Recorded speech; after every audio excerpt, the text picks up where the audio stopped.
It's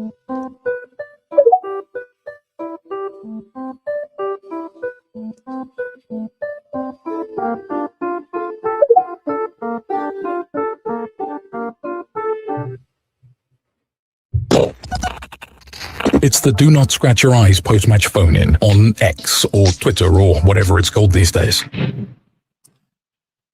Evening, everybody. Well, that was shite with... Well, I'm not even sure if it had bells on. Anger-inducing is basically where I'm feeling at the moment. It'd be interesting to know where emotionally and rationally or otherwise you feel at this moment in time. We all know the manager isn't the biggest issue of the club. But if the problem at the club was COVID, Ed still is ballroom dancing. He has absolutely nothing to do with the solution. He's not even fucking close to it. I'm sorry. The players, absolutely abhorrent. And I don't like using words like that. Nobody does. Nobody wants to think of their club and look at the last 3 games. 0 goals, 7 conceded, comfortably beaten without even getting out of... Well, I said neutral the other day, and people pointed out I was wrong. We were in reverse. Holy hell. Absolutely awful. On Project 46, which I do with some of the other guys from the stuff, we talked about Gerhard Struber from Bristol City getting the sack, and they brought in Roy Hodgson because, of course, Roy Hodgson. And I thought, why on earth have they done that? And we know what our things of sacking managers is. It's still not the solution. It's still not the solution. But holy hell, do yourself a favour, Ed, and do something. You're there to get something. We turn around and say, players are turning up late. I've decided we won't fine them anymore. Yeah, that'll be a fucking deterrent, won't it? We just won't let them train. Well, they looked at it tonight. I'll drop loser in a grand statement. And then, as had previously been done, I think it was under Ishmael, you go, oh shit, we can't do anything at halftime. I'll bring on loser. You've lost the player already anyway. I mean, let's face it, we know he's dipped, but he's been the one player throughout the season who's given us something throughout. Oh, I'm ranting now. Enough of that. Enough of me. This isn't about me ranting. This is about you getting the ability to rant. So I'm going to go to my chief ranter. If he's there, where's Rich gone? Rich, where are you? He's gone away somewhere. Where are we? Here we go. Nope, he's gone. Rich was there. He's gone back again. Right. Let's go to Boyd instead. Boyd, sir, are you there? Trying to be. Hello, yes, mate. Here. Hello, mate. Hello. Who knew? I don't want to say how are you, but I know what the answer will be. Mate, who knew that Saturday was going to be the high point of the last 4 days? Absolutely. Jesus what a Christ. wonderful performance Saturday was. Oh. I mean, if there were depths these losers, these gutless losers could plumb, they did it tonight. Yeah.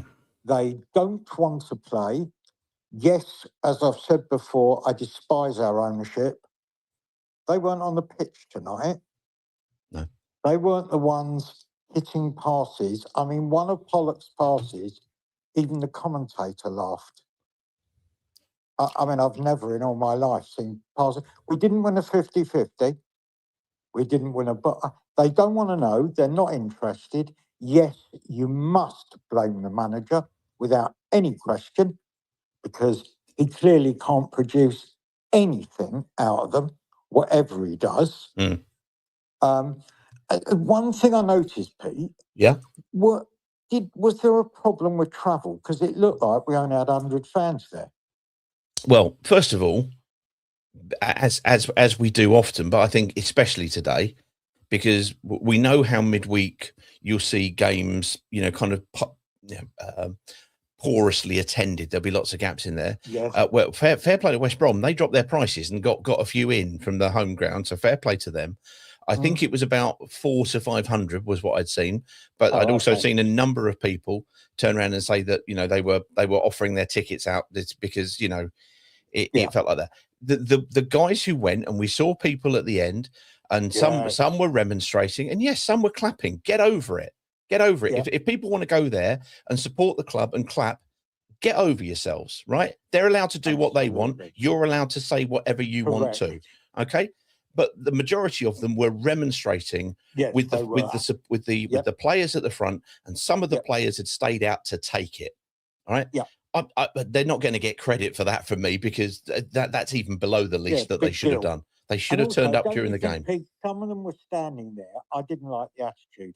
Some of them were standing there looking at the fans, almost, you know, like when you were a kid at school and you were going to have a fight with someone. Yeah. And you look at them like as if say, come on then. Now, maybe I'm wrong, but I didn't like the attitude. I thought some of the players were standing there as if to say, yeah, I'll take this. You know, who are you? I'm still going to get my 10 to 12 grand a week. That's how it felt. That's how it felt. They are a disgrace to the shirt. Still, I mean, as I said to you, bookkeeper, bye-bye. We know he's going the end of the season. They're going to get rid of him now, so it doesn't really matter. Middlesbrough will batter the crap out of us because they're desperate for points. Coventry might well be on the beach. But I think if Coventry played their apprentices, they would beat us. I mean, again, he's played Kirangard. Again. Kirangard gets one chance and hits it straight at the keeper as if, I mean, it was almost like deliberate. It was that bad. Yep. Mama, Sparks, but he didn't have a good game. I think their defender had the better of him. Irrenkund did nothing apart from being petulant, and the rest of them were just complete and utter shit. Every single one. And again, I don't want to hear people talk about this one's brave or this one runs all the game. Couldn't care less. Minimum requirement to be brave and run all game. Yeah. They're shit. They can't pass. They can't trap. They can't move off the ball. They stand still. They're not fucking interested. And the problem we have is, as we've always, you and I have discussed, Pete, the owners aren't going anywhere. So we've got to shut up because nothing's going to change. Yeah. Unless we want to do a walkout at the Coventry game or boycott it, nothing's going to change. And even that, I don't think it would change him. But you and I know if there was a boycott and it was organised in the Daily Mail, Watford fans wouldn't do it. We are a very polite, gentle group of people, which is a good thing because, you know, I take my grandson. Very rare there's bad language. People, to be honest, you don't sit close to me, fortunately, because today there would have been. Yeah. And the only one with bad language is me. Yeah, good man. But what I'm saying is there's lots of ladies, there's older people. Yep. It has a gentle atmosphere. And I think we have to accept and be grown up about it because we have the benefit of this grown up atmosphere and politeness. Yeah. And almost middle class politeness. You're not going to get the passion. They don't go together. You will, yes, what are they called? The 1818 or whatever? 1881, yeah. Yeah. Yes, they're great and they do their best, but they're sort of, there's not many of them as there used to be. They're a bit quiet. So we have to accept we're not a passionate crowd. We just have to accept it. You know, we're not going to be a crowd that's roaring them on. So, but it has its benefits, doesn't it? It's polite. It's a nice place to go. You don't ever feel intimidated. So you can't have it every way.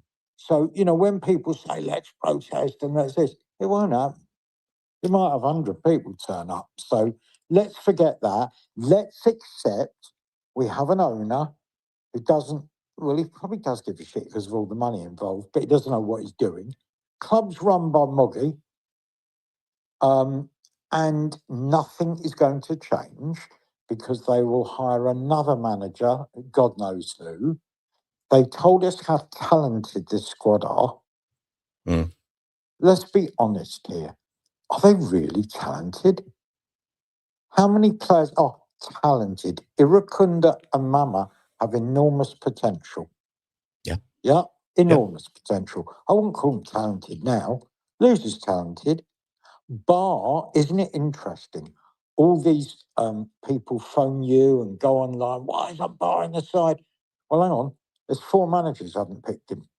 Are they all wrong? That has been pointed out this week, indeed. That Yeah. you know, and in fairness, Let's be fair. it was also made by, but you know, comments were made by Ed Still.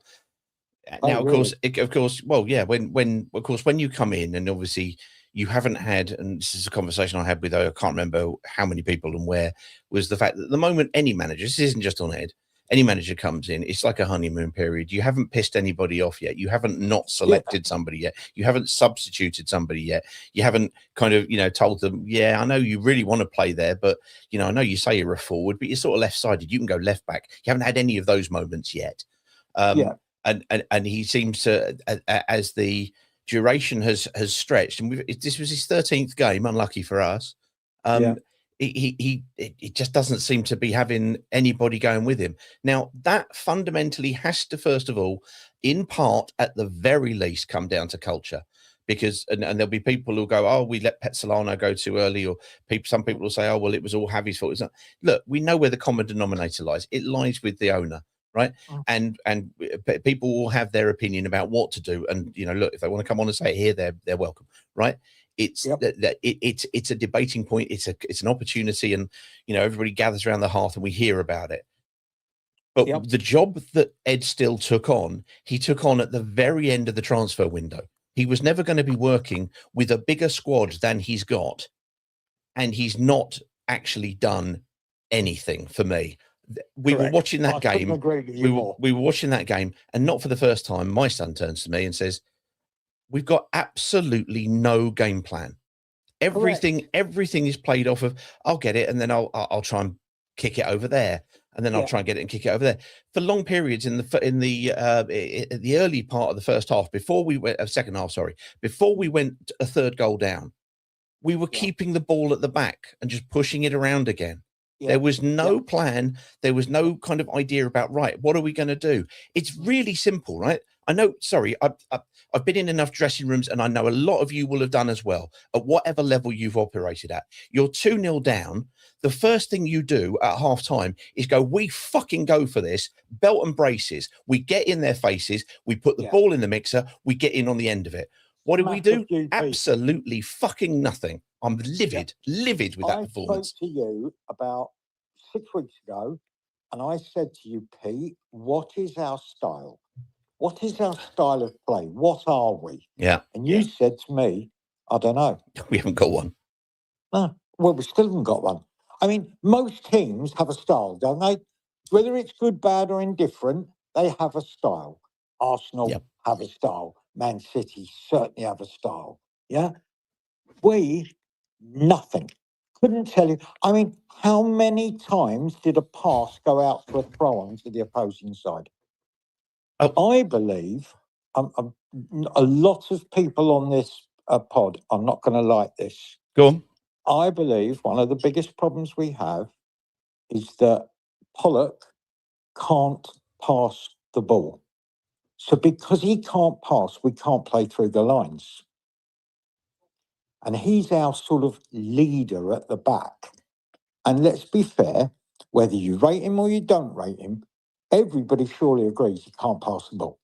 Can't pass it more than 5 yards. You saw it when we had Max Lane and when we had Stephen Mafuni in. They were the ones who would give us an ability to basically put they had that touch of class that you'll see from the Manchester City Academy. And he can't pass. A bank was a Looney Tune. Kevin, Kevin, I don't even know if Kevin was playing tonight. Was he there? You know what I mean? Well, he was left back, and Mark Boller, who came on to reasonable effect on Saturday. I'm not saying he's 100% fit, but at no point did he come on. Instead, we changed the right back. Which I was like, what? How? Who? So we have a situation where the owner's a moron and who's run by a dodgy, fraudulent agent, right? Yeah. We have a manager who's a bookkeeper.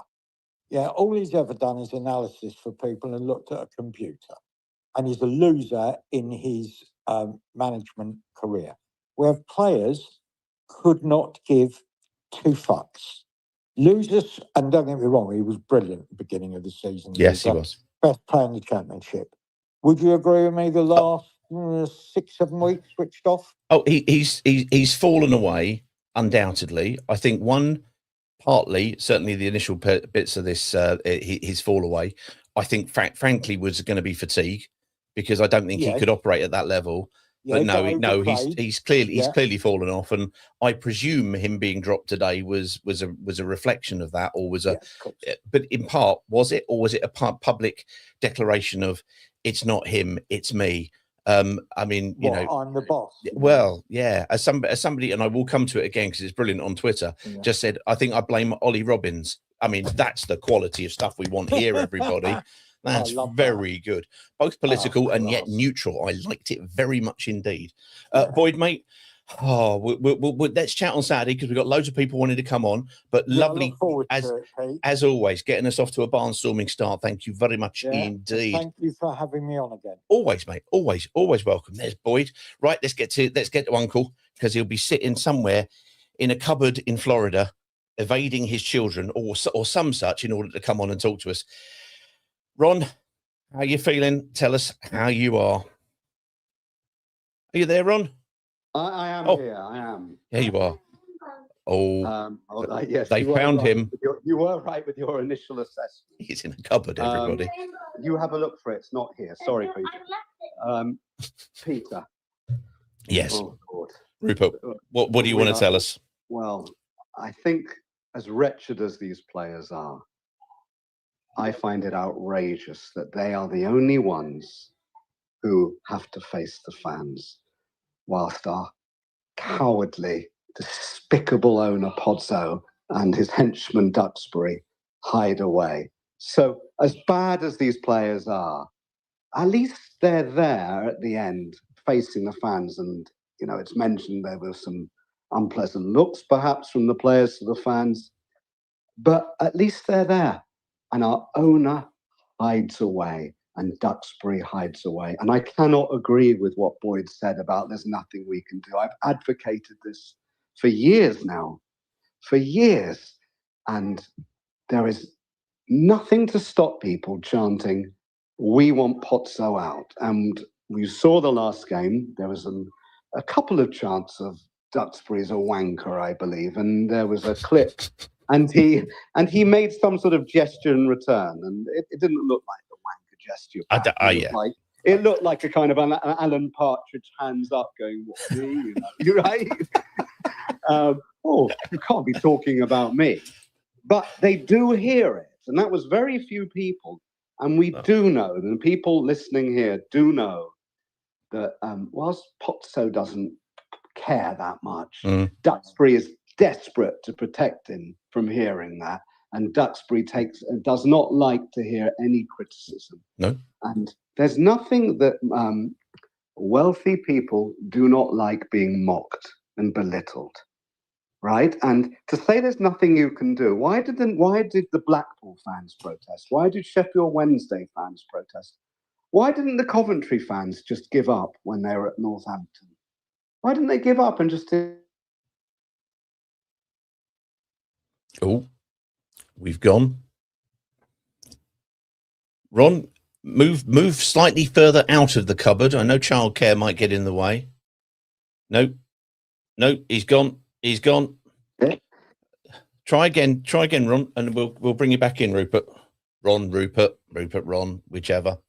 Let's try and get him back in again. Hang on. And then we're going to come to Rich. And I appreciate everybody's there. We're going to come to you as quickly as we can. Can you hear me? I've got you back again. I've got you back. You were asking why people protested. I mean, in fairness, the Oyston family at Blackpool were suing the supporters. Coventry were homeless. I mean, if anywhere actually gives you hope at this moment, look towards Coventry. Don't look too far to the east because you'll see Leicester, and that you know, that is a be careful what you wish for at this minute in time. But never mind, enough of that. So yeah, they had reasons. Sheffield Wednesday had problems that go further and beyond us. However, anybody who listened to the financial stuff that well, my bit, because I looked at it and made the direct comparison. Our finances last year were theoretically in a worse position than Sheffield Wednesday were at that point last year.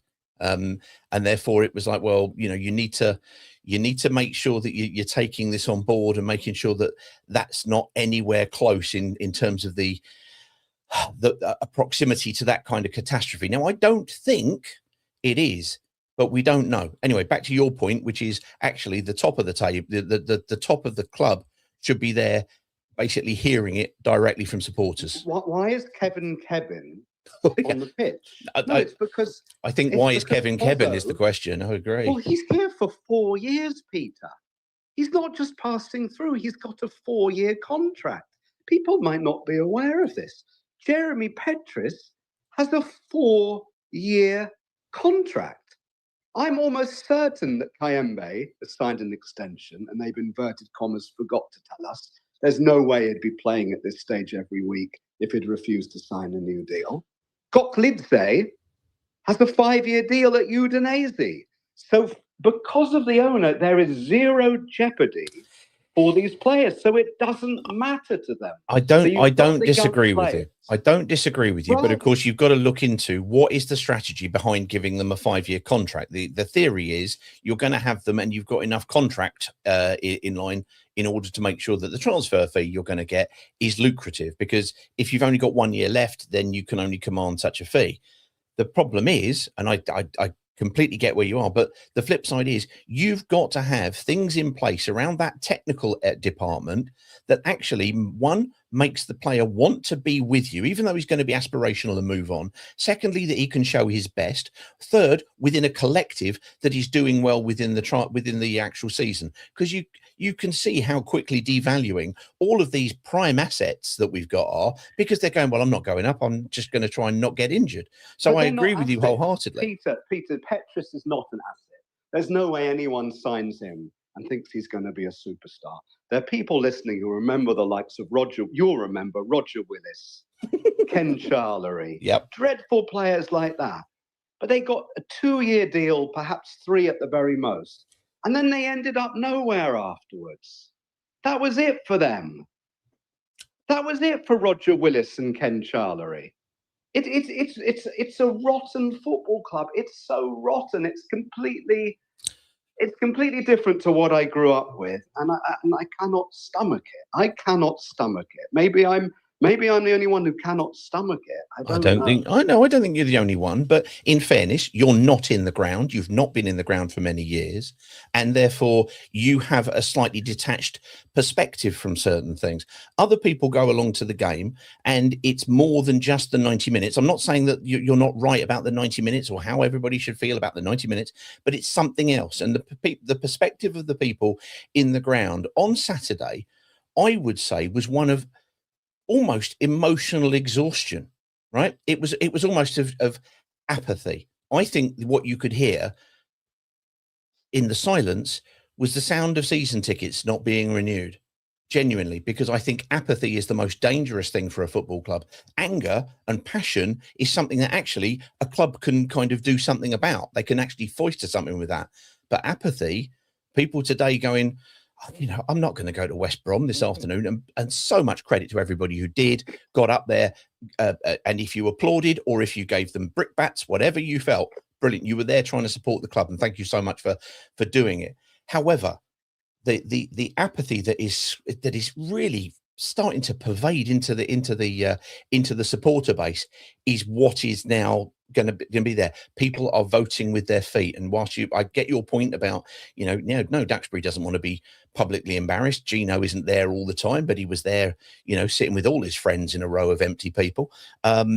It's there's different ways of people putting their point across, and a number of people now are voting with their feet. I don't know, Peter. You go back 30 years and to when the director's box was stormed, and for the Watford The Grimsby club game, officials 3-0. listening, Yep. I'm not advocating that. But if you go back 30 years, if there'd been this attitude then, no one would have said anything. No one would have said, we want Petchy out. People would have said, the equivalent to what's happening now is, oh, well, he's built 2.5 stands. Yes, he sold Paul Furlong and Bruce Dyer, but he built the Vicarage Road end, he built the Rookery end, and he finished off the half-built Rouse stand. Yeah. He's doing all right. I don't agree that apathy. I think apathy for Pozzo is brilliant because he doesn't feel any pressure from apathy. And a couple of thousand season ticket holders not renewing, he'll make up for that in a sale. That's what he's thinking. They need to feel vocal pressure if there's any hope that they leave the football club. Very good. Very good. Ron, as ever, eloquent as ever, and makes me laugh at the start of it because there are certain sayings that when Ron says it, for me, it just gets me chuckling. I'm sorry. Even after a 3-0 gubbing like that, which was absolutely abysmal, really, really was. Shocking stuff. Right, let's see. Where are you, Rich? I keep trying to get you in, Rich, and you keep disappearing. That's not going well, is it? Right, okay, let's get Aaron in. And then, Aaron, stay there. Let me add in Rich, see if we can get him. Aaron, you stay there. You be in next. Rich, you there? I'm there. Yeah, we finally overcome Elon, even if we can't overcome, well, everything this evening. I think everybody's got my number on this. I don't normally get completely and utterly seething, but 3 games on the spin that have been so entirely listless, clueless, and just helpless. It's just done for me this evening. You take over, sir, because you normally sort me right out, if you'll excuse the expression. Yeah, I think the thing is tonight, I don't think there's a Watford fan out there, even the hardy souls that have travelled up to West Brom, really expected anything different. I don't think so. And yet, I think now it's almost like a situation where everybody, and I mean pretty much everybody that I've been reading and listening to, and people that always try and pick their words carefully and don't want to be too critical, are really now starting to go for it. And I think if you remember, I said on Saturday when I sat there like you did in the ground, and you could hear a pin drop, and at first I'm getting angry. Why is people not doing what Rupert or Uncle Ron wants us to do, which probably all do, is scream for his head and all that. Yeah. And then I said to myself, and I said on here, perhaps the best thing that we could have done that Saturday was to be silent. It was almost like, it's like that horrible part in life. You got some people in the room who are having a bad time and they rant and rave. But it's, as they say, it's the quiet ones you have to be careful with, because if they're not saying anything and they're bottling it all up, it suddenly then can really explode.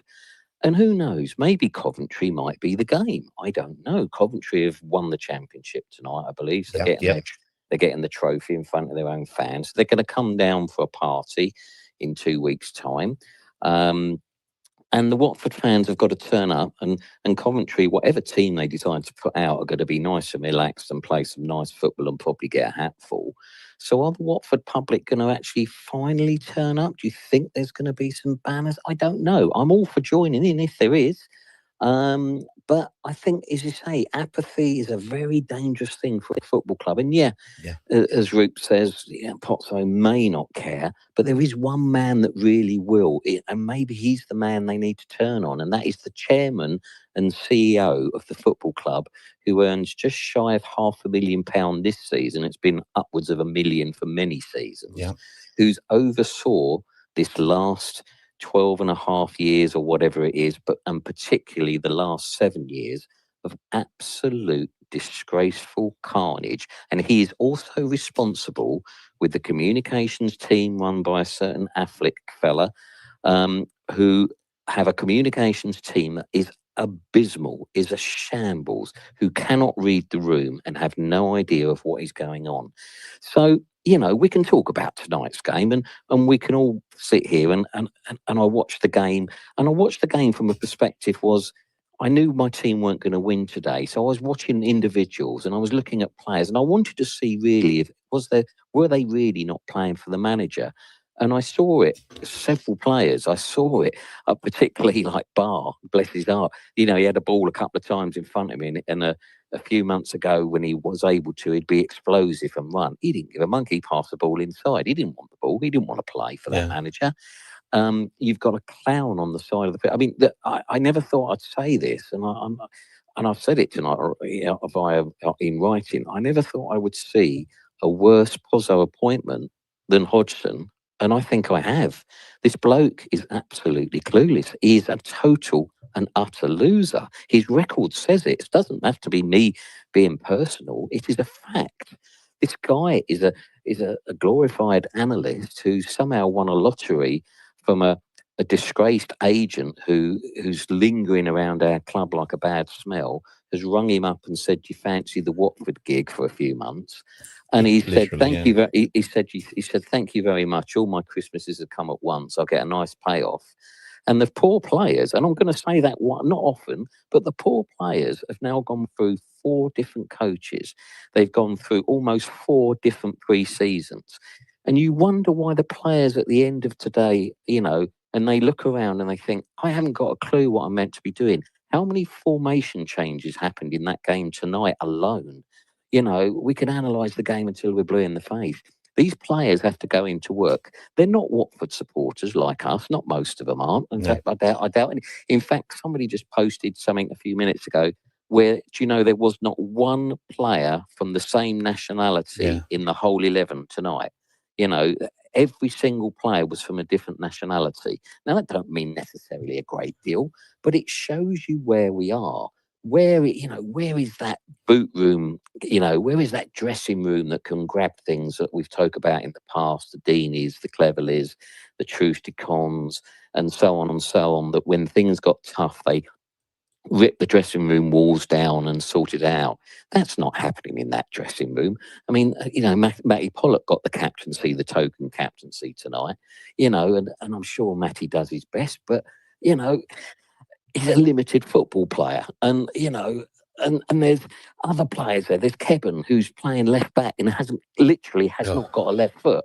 Literally. You know, it's not his fault. He's being told to play there. You know, you've got this Petrus lad, and as Ron said, you know, nobody's ever even heard of him, and he runs up and down the line a couple of times, and that's it. And so on and so on. Yeah, we've got some talented players, but talent is nothing if there's no effort and there's no experience around them. And the centre forwards, well, honestly, you might as well not play one because, you know, the lads, either of them are not in it. You know, Semedo doesn't even make the bench now, and he's the only one that looked like he could score, and that was usually off his backside, but at least he was there to score. Yeah. And this is where we are. So you've got to now start looking, and it is interesting that slowly, people are now saying to themselves, how much money am I going to spend? Football. Yeah. Everybody's lives now are tight. Lots of people are struggling with money. Absolutely. Their outlet at the end of the week is to go and see the football and see a few mates and have a few beers. And there'll always be those people. And I've been one of them 50 odd years.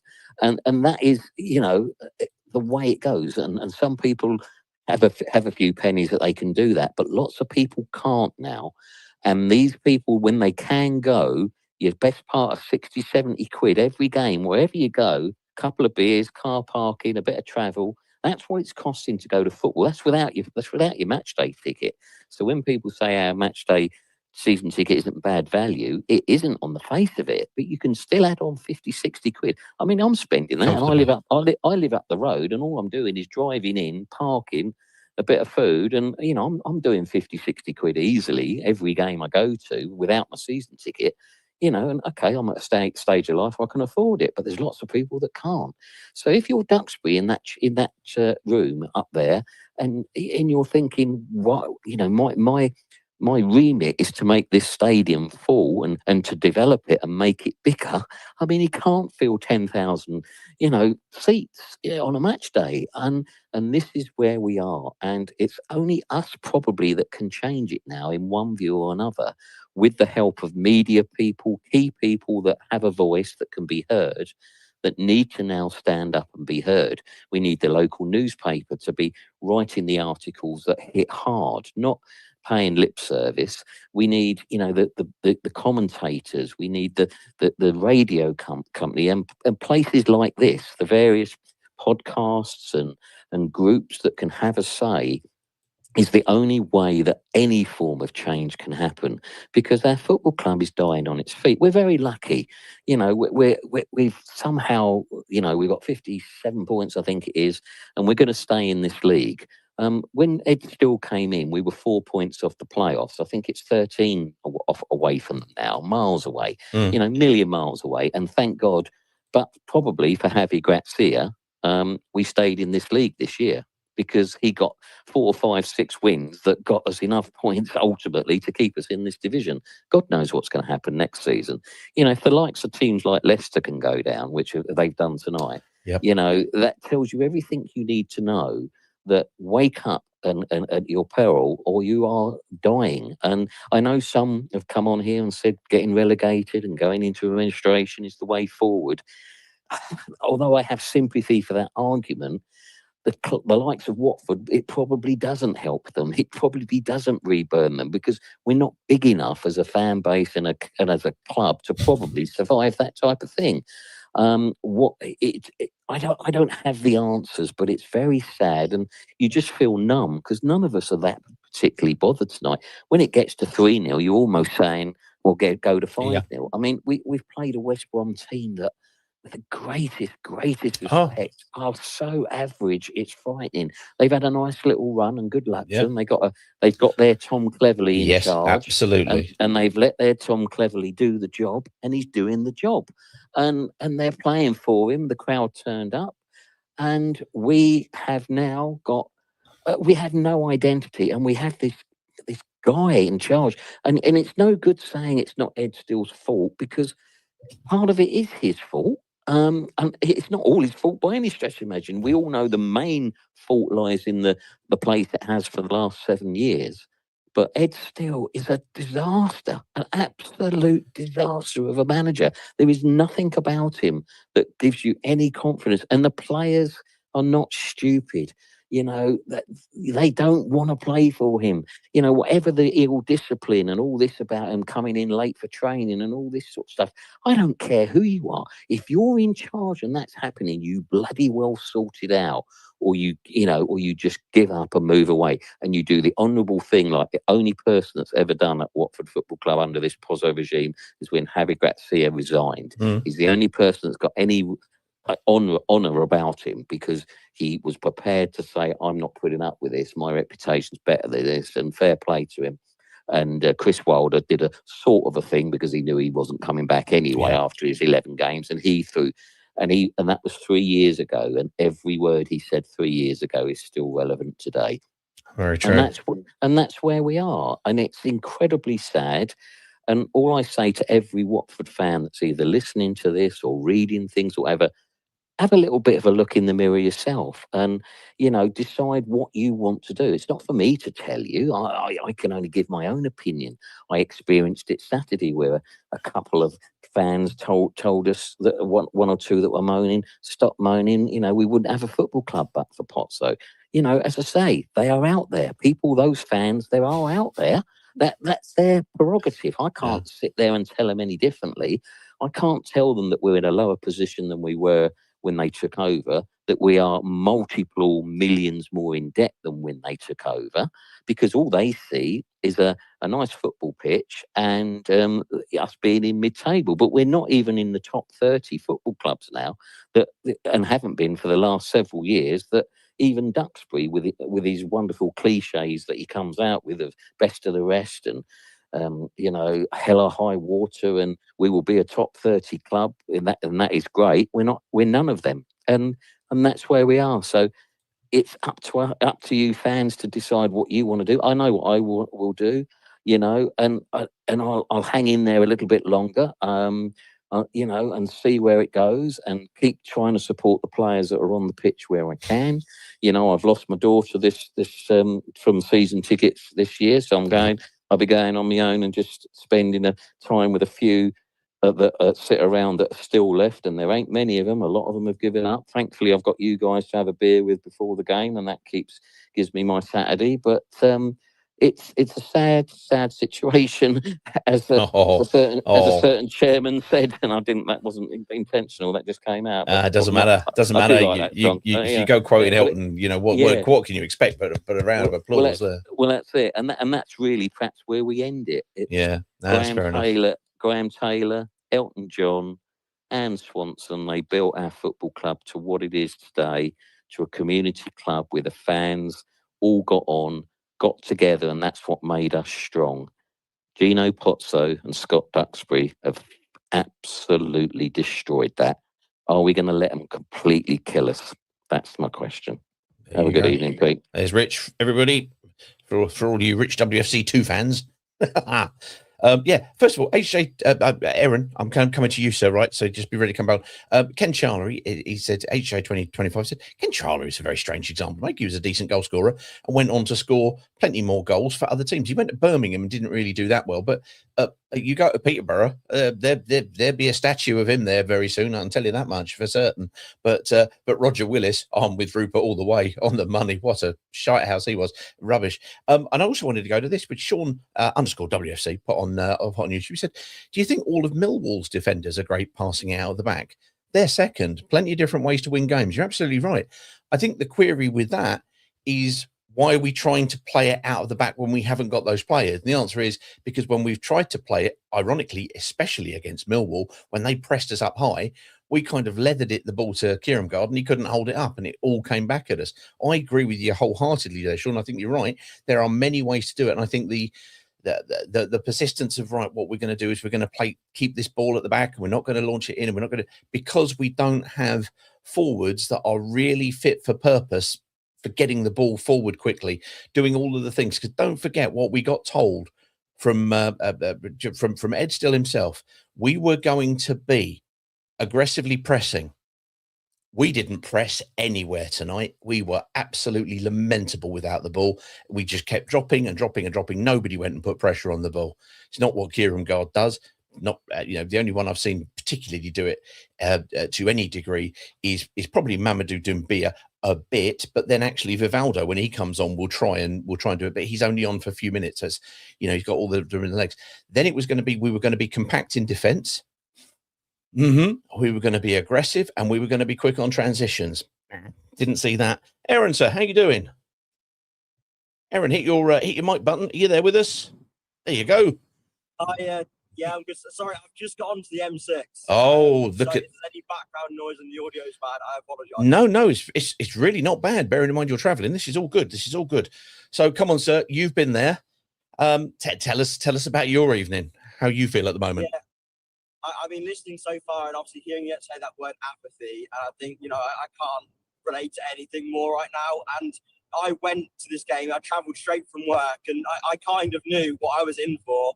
You don't want to believe it when you set off, but deep down, I knew that I was coming here probably to see a defeat. So like Rich, I was going in the hope of, I'm probably going to see a defeat, but maybe I can see some character after the last two. Yeah. But obviously what we're served up was just, more of the same absolute rubbish.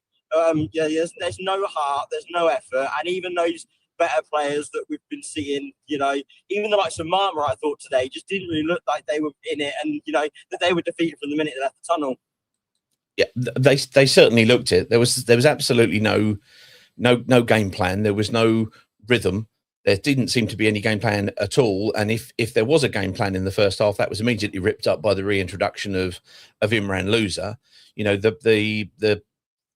The communications team put out a thing with the captain's armband for Matty Pollock. Yeah, so I mean that was really clearly trying to make some form of statement club wise to support Ed making it. But that didn't last 45 minutes because the defending for the first goal, it went through. Well, first of all, what you want your fullbacks to do is block the cross, stop the cross. It's as simple as that. If you were going to give people in different positions various instructions, the first thing you'd say to your fullbacks, stop the cross, easy as.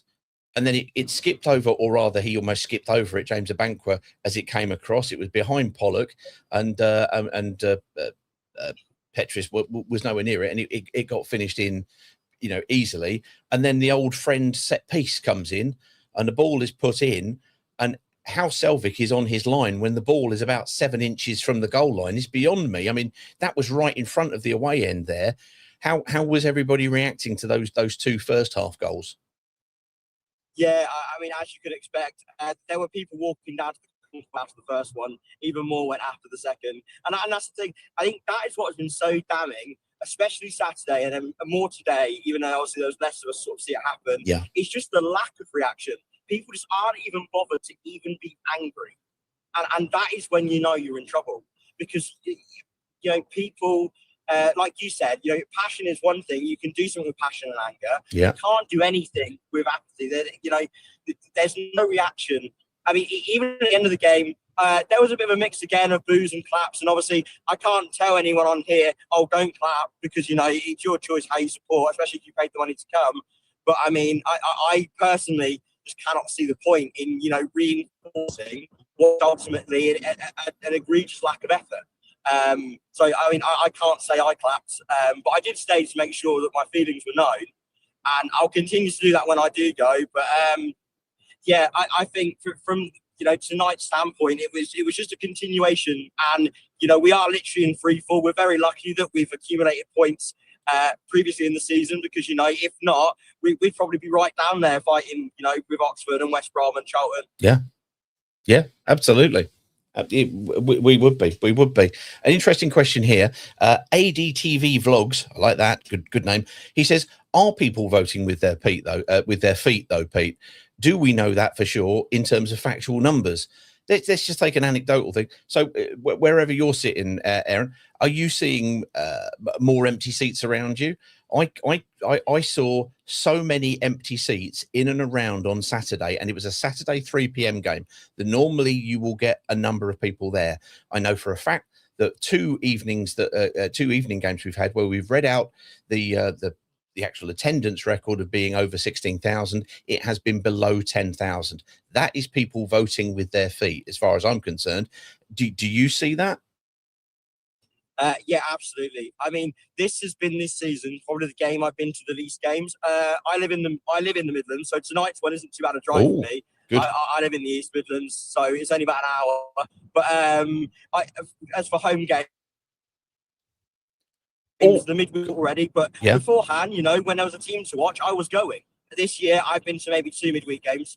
And I've even started missing some of the Saturdays, because I just, it's getting to that point where you just, especially obviously in the times like they are now, you cannot warrant spending that money sometimes. The money I pay out for petrol, I went to Sheffield United, and all I could think about watching that game was, why on earth have I done it? Because these players aren't giving me anything to watch. I've come here, I've spent all this money to sit and to get to boo at the end. That is what I've paid for. And, how can you justify that if it continues? I think it's hard to do so. Again, sorry, I'm not going back to Sean _WFC, but he's put in 2 doozies here, and one of them exactly speaks to what you just said there. He said, do you want to put £20 of petrol in your car, drive in traffic, £7 to park, £70 for 2 tickets, sit under a dead pigeon in the Rookery?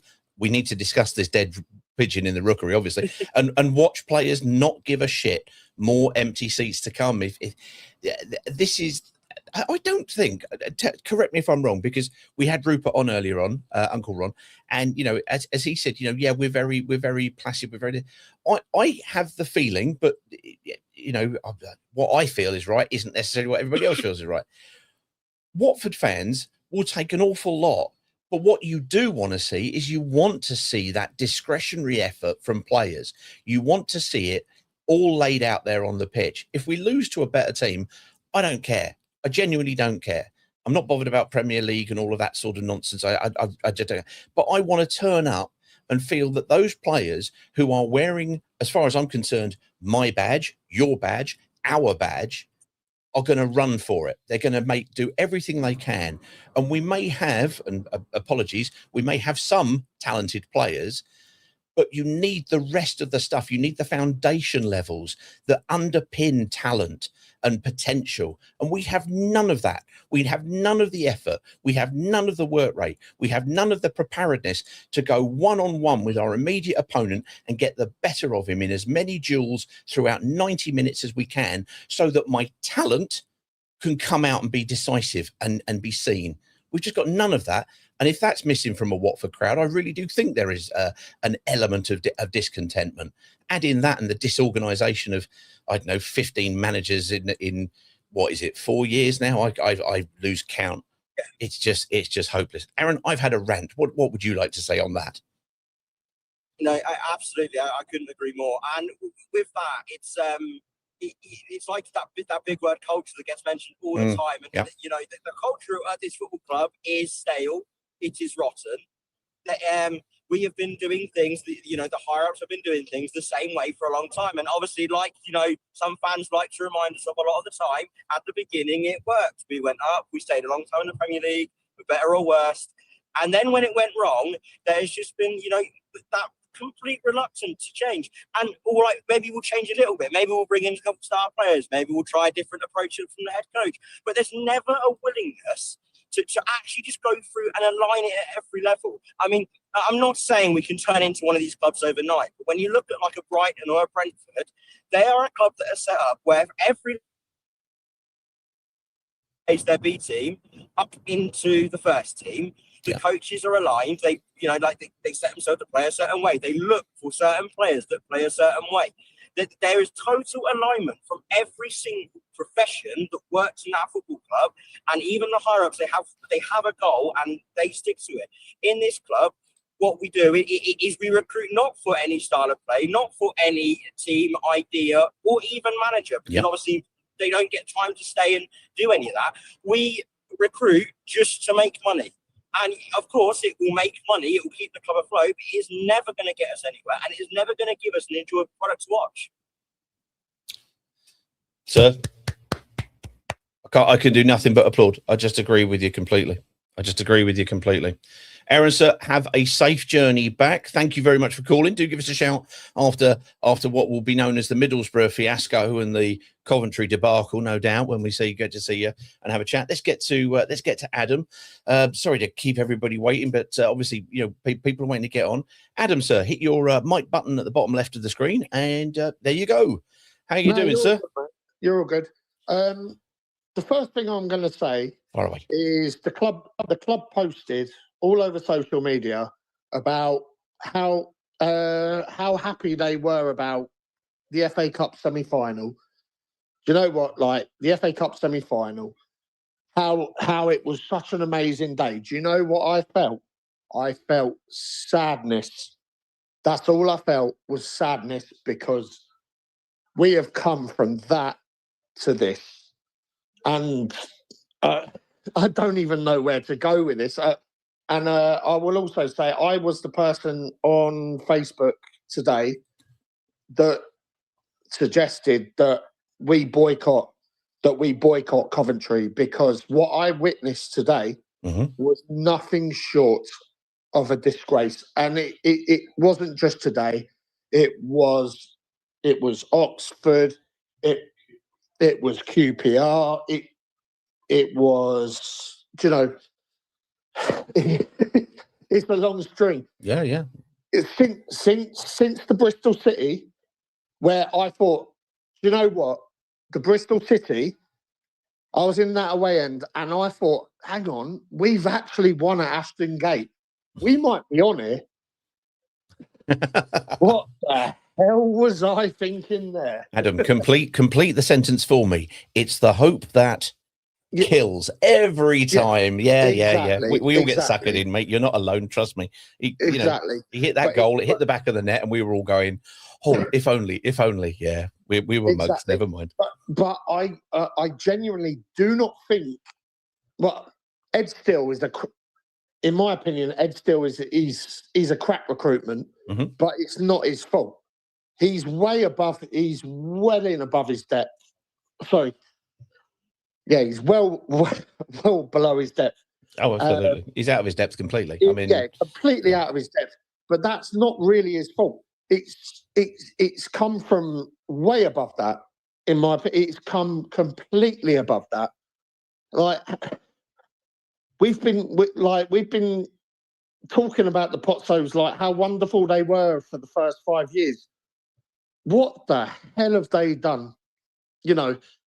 And the fans need to start getting on board. Like, Blackburn boycotted their home game. You know, against us, actually, I think it was. Yeah. Sheffield Wednesday boycotting home games. I just think that drastic actions are actually needing to be taken now from our fans.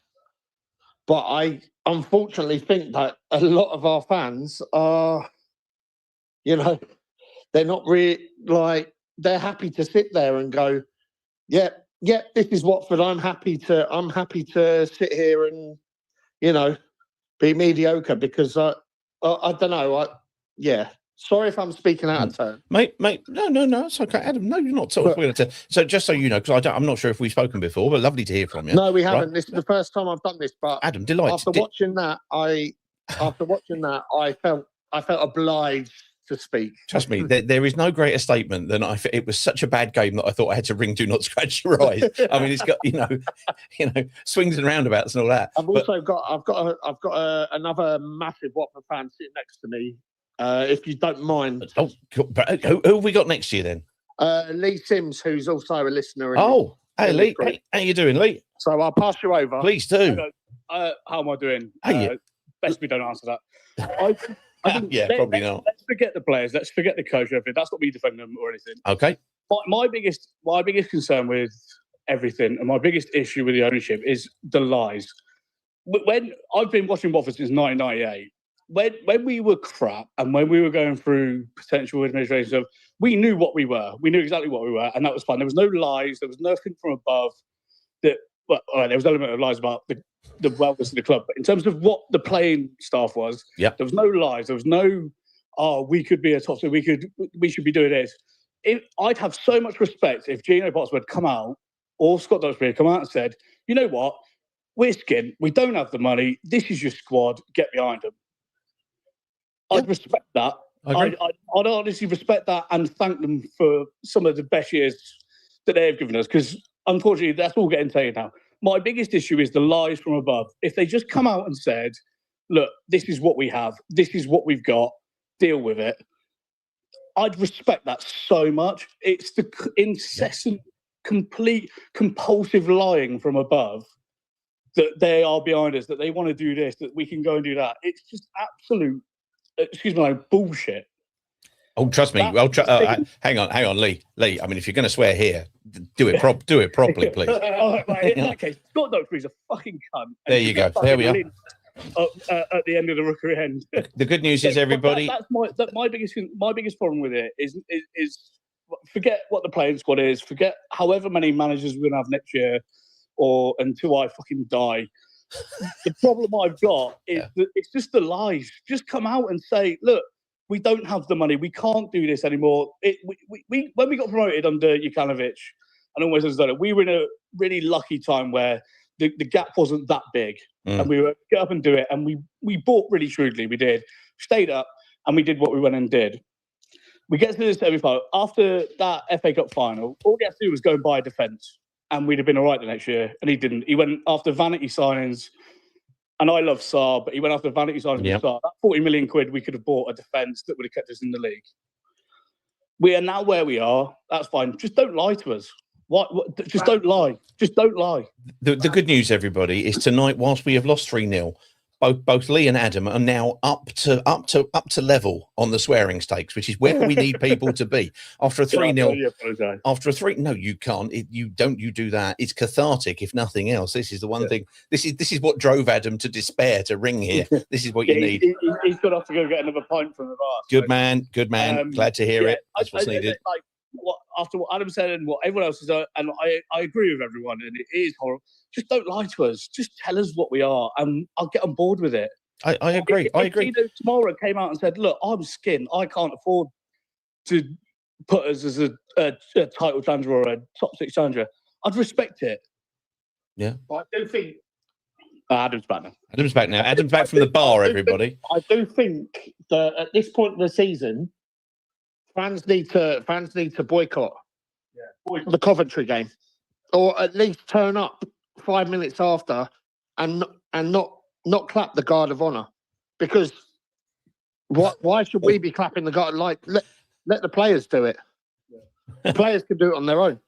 You know what I mean? I have to say, I mean, we've got by doing this podcasting nonsense, we've got friends who are Coventry fans, and they're genuinely lovely people. But Yeah, I do, I'm sure they are. I'm sure they are. like. I've got Coventry fans. Oh yeah. But I do like the plan where what we do is both protest and diss Coventry players at the same time. There's something in this. But this isn't about the two clubs. This is about. No, I get it. About the fact. This is about the fact that I don't think the players or the staff deserve the fans. And that's the bottom line. I think you're right, mate. I think you're right. I don't think we should be there to give Coventry a guard of honour, which is exactly what's going to happen. The way it's going, it will be. And of course, we've also got Middlesbrough on Saturday. That's not going to be fun because they're down in. They've dropped down to fifth. But they're playing for something. Yeah. They're playing to get some momentum to go into the playoffs. Are already on holiday. Sorry, I didn't mean to talk over you. No, you go for it. It's like the players are already on holiday. And also another thing that hasn't been mentioned, as far as I'm aware, is the rumours going around that players aren't turning up for training, or they're turning up late for training. That's not a rumour. That was stated by Ed Still that players were arriving late and that they had stopped finding them. They'd simply stopped them training, which kind of you go, really? That's like turning up late for work, being paid, but not having to work the day. How many?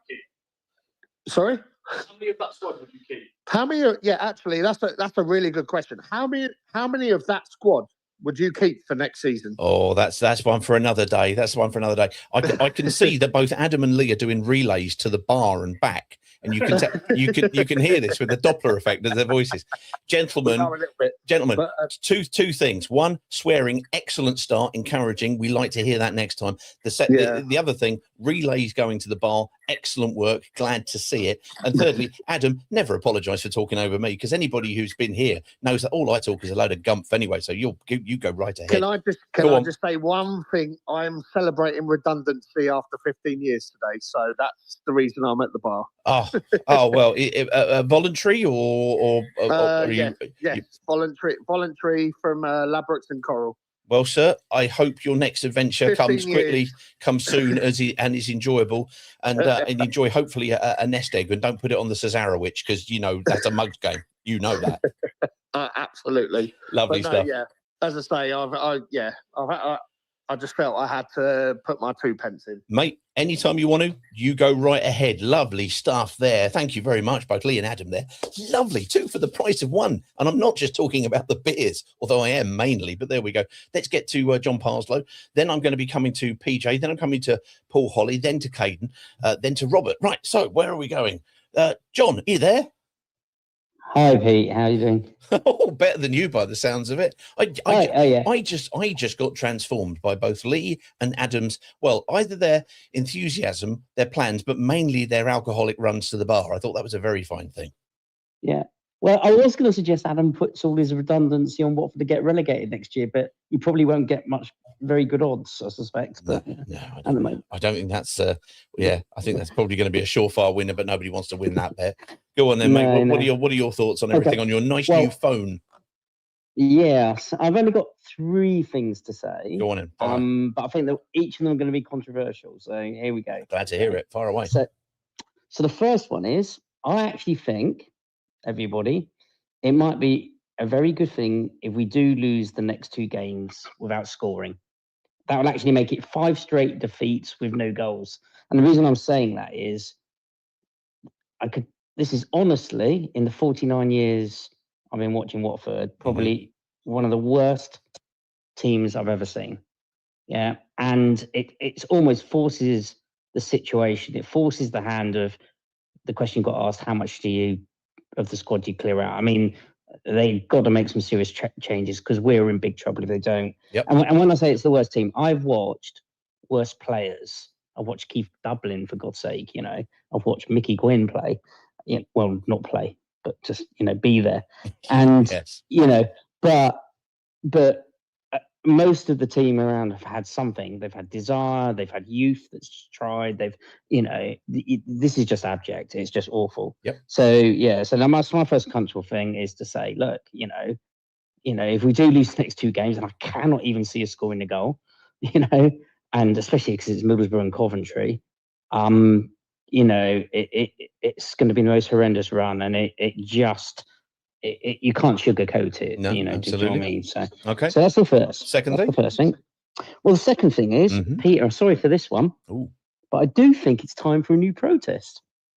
Ooh. And I've got an idea. Why are you sorry for why are you sorry for this one? Does this involve Well, because handkerchiefs we've or tried phones? handkerchief. Oh, we've done tried things. handkerchiefs. In fairness, I mean, we have done things, and other people haven't joined in. So look, I'm not taking it as a personal thing that people are saying we should do this. We should do. Yeah, maybe you should also fucking listen to the first time we did it. You know, and other people have said as well. But here we are, and we are now. What is your new plan for protesting? Yeah, I do have another new protest idea that other people probably won't join in, and you know, to keep it in the we specialize spirit. in those. Go on. We do. I mean, I think the idea that people will boycott, you know, the only time to get away from their home life at times and not go to the game, and you know, is for the birds. I don't think people will do that. So I think we should do something a little bit different. Go on, then. Now, Coventry. Yeah. Obviously, it's going to be a big party for them. Yeah. So all their fans are coming down. I actually had some Coventry friends of mine come out the woodwork, and they were, you know, can you get me tickets? Can you get me tickets? Yeah. And I go, no, can't. In fact, the club's got it locked down because they even had a look. Okay. But they'll be all over the place anyway. So rather than boycott it, I think we need to join in on the party. So I would encourage everybody to wear sky blue instead of your yellow. Oh, this is good. And I've just looked it up, £2.49 on Amazon, everyone, right? And there's about 100 odd people here, so you can, you know, if you did it, buy a beach ball, a plastic beach ball that you can, because you'll be able to sneak it in because it's in a little packet. Nice. And you have to blow it up. And the players have been on the beach, so we can sort of play on that. Nice. And let's get as many beach balls going around all over the place. And it's just a join in their party and just, you know, and just make it fun. But you're also making a statement that, again, we've been on the beach. So silly idea. No, I like that very much. There are echoes of that. And a few years back, when the stewards were, what's the word, molesting? Yes, I think probably molesting a lot of women who were trying to get in and being overzealous, you know, like they kind of are being a little bit now, but not as bad as it was, because we made a big furore about it. But at one point, what we were all going to do, I found online, probably the same place you found your beach balls, that you could get some of those high vis kind of tabards, or whatever the word is. I don't think anybody's used the word tabard on a football podcast before, so I'll do it here. You know, kind of one of these high vis, and we could all go in and dress up as stewards and watch the stewards look confused. I like the idea of us all going in and suddenly everybody being a Coventry fan. Yeah, fuck it. Why should they celebrate it? Why can't we join in? And beach balls, that's a lot of fun. I like that. Point number 3, sir. Oh yeah, no, yeah. If we're going to do that, can we all get green ones, become part of the green team? Oh, absolutely. You know?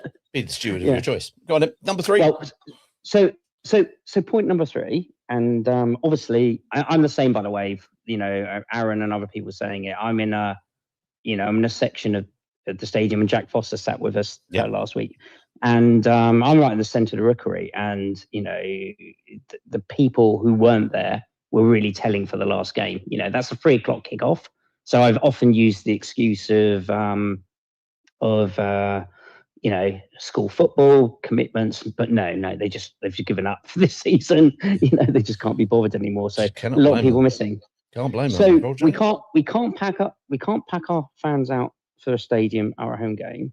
So everybody, I would suggest this Sunday you do one thing if you can.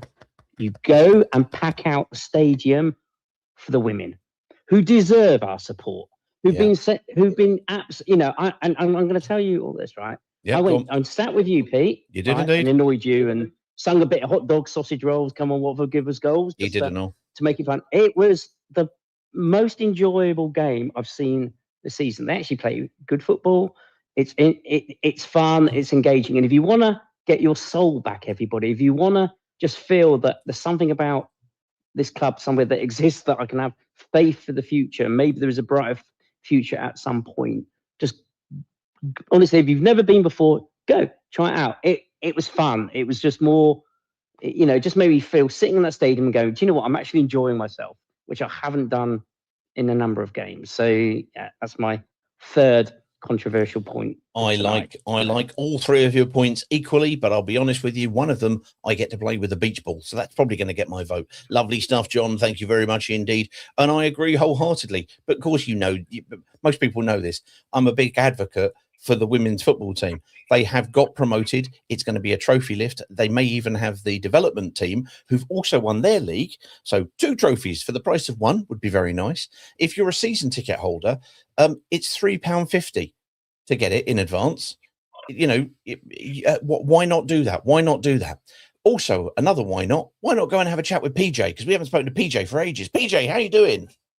Hello. Hello, sir. I was talking to people about you've probably heard of Jack Foster, who we've mentioned over from America, and Jimbo, who is also from the Emerald Isle. On Saturday, I was drinking with them, and I was telling them all about you and our quiz going up against each other. Enough of that, Yeah. though. What are you making of all things Watford, sir? Because we haven't spoken in a few weeks. I make it to be quite shit. Yeah, that's about right. I have no stats for you, unfortunately, because I don't think anyone is in the mood for it. But I don't know. Stat for the night. It is 100% fucked. So credit to everyone who travelled. That's the first thing I'm going to say. Always, absolutely. Because it is a huge effort. But I won't lie. I saw odds of 9 to 10 for West Brom to win, and I thought if there was ever guaranteed free money printing, it was in that bet. Now I regret not putting it on, but look, I would have done. Look, I just think, I mean, I'm not going to delay on all the issues that the club has, because it's getting late, and between Saturday and today, I mean, it's been gone through. But I'm a school teacher, and I train 3 teams in the school at the minute, from 12 up to 18. If kids don't show up to training, obviously we don't fine them, because we're not that level of dickhead. No. But if a kid doesn't show up to training, you can bet your bottom dollar on it, at greater odds than 9 to 10, that they will not play in the next game. And whatever job this club has done with, I suppose, throwing Ed Still under the bus to a certain extent, and also Ed Still just being completely, not his own fault, but just being incapable of doing the job. I mean, you bring on Louza so early. Yeah. And it just undermines you completely. He undermined himself. Yes, exactly. In doing that. But anyway, I'm fairly sure, I could be wrong, and I think I don't disagree with your analogy that they've thrown him under the bus. I get the feeling that Ed Still it's his natural habitat is to live underneath a bus. To be honest with you, he seemed to be willingly throwing himself under it, trying to remove himself from the Watford FC gene pool. If not, he's doing a passable impression. Sorry, I digress. You carry on, sir. But I mean, let's look at. I think today is maybe a very poignant, possibly point, and the canary down the coal mine for the owners, in the sense that Leicester, who 10 years ago won the Premier League, are provisionally are relegated to League One. Yeah. And it's just, yes, there was obviously incredibly upsetting circumstances with Mr. Trivandana, but it is a club that has been managed poorly. Yeah. And here is Watford being managed poorly.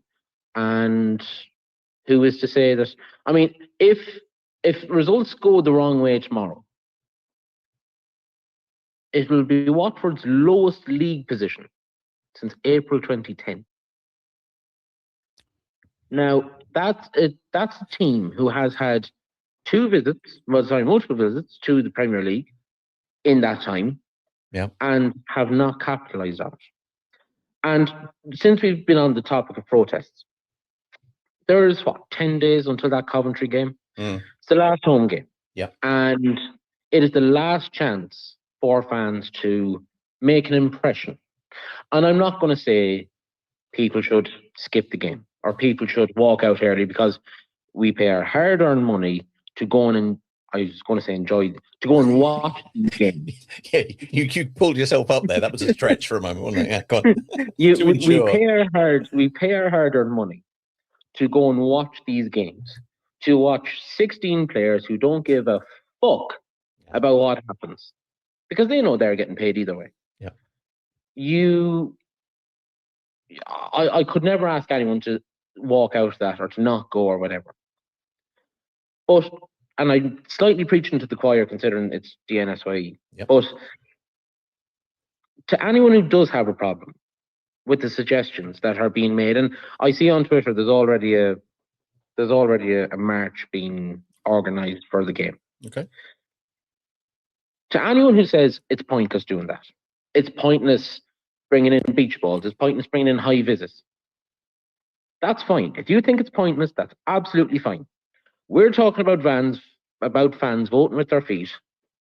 Fucking decide on something. If you think that's bad, pick something else.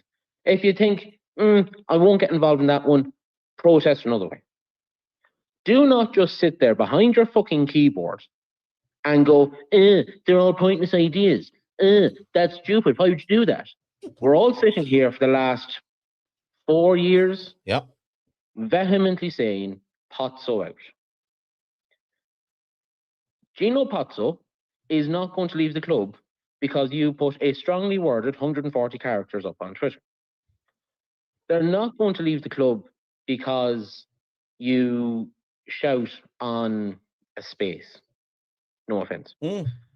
No, absolutely. They will leave the club if fans, in a united way, make a statement. We have seen umpteen examples of it up and down the Football League. And yes, it means you put in an endurance, a stamina effort to do it for long enough, to make sure that it doesn't fizzle out after 1 or 2 games, that you don't forget it when a new manager comes in over the summer and wins 2 games and you think it's all rosy in the garden. But I'll also be honest. Yep. There's been times this year it's been very fucking hard to care.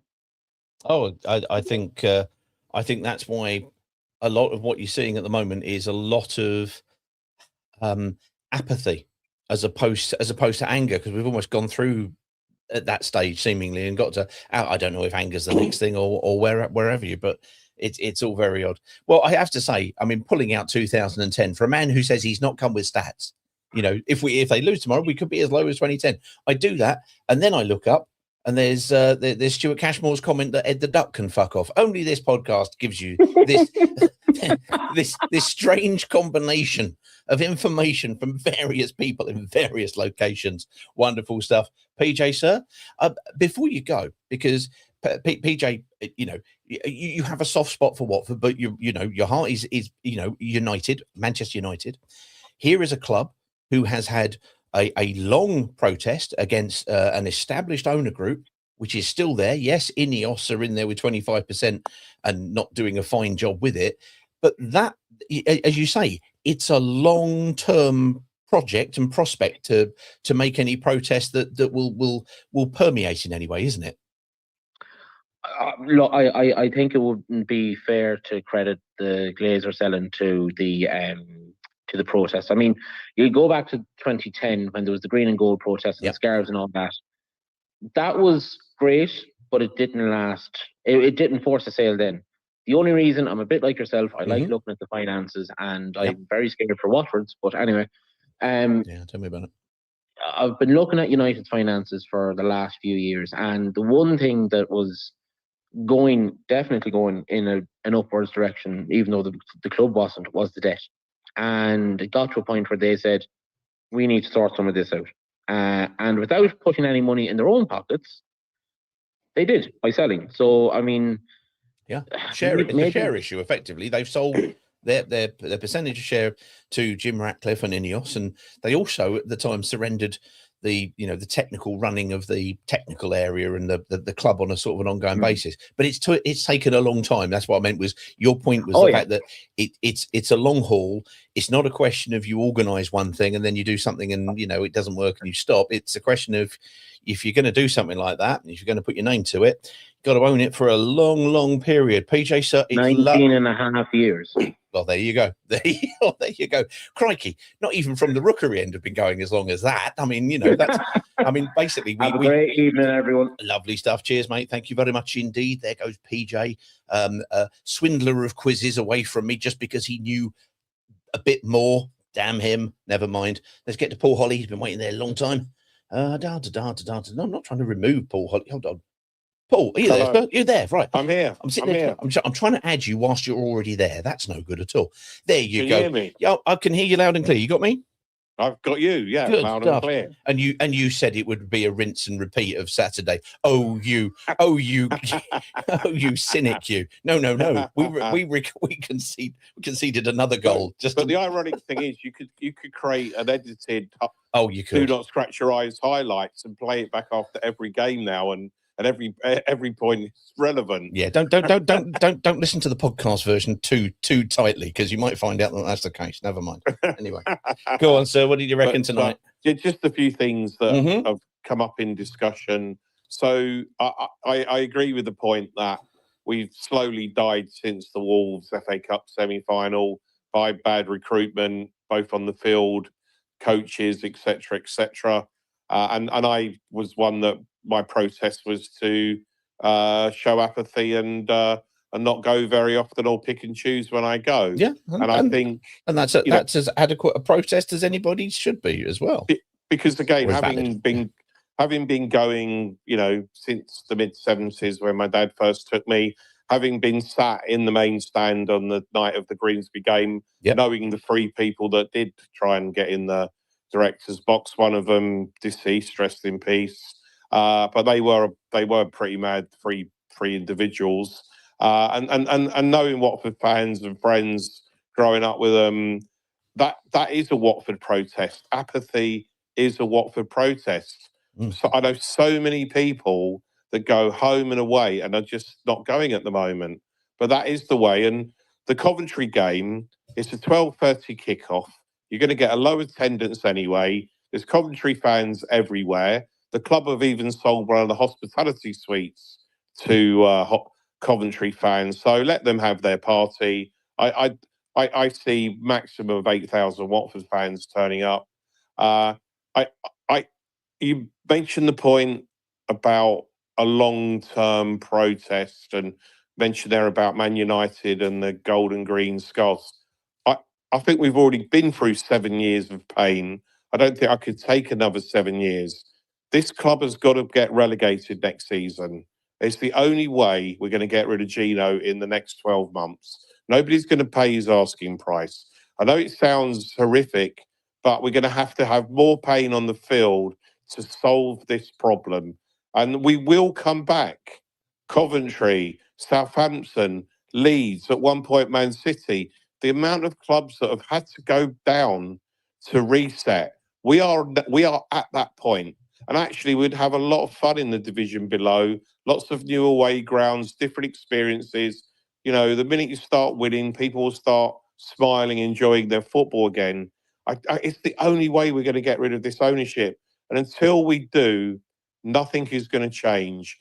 And Ed Still, yes, he's out of his depth. Yep. He got given the job. And I remember sat behind the dugout after, during the Derby game. And actually, I was quite impressed.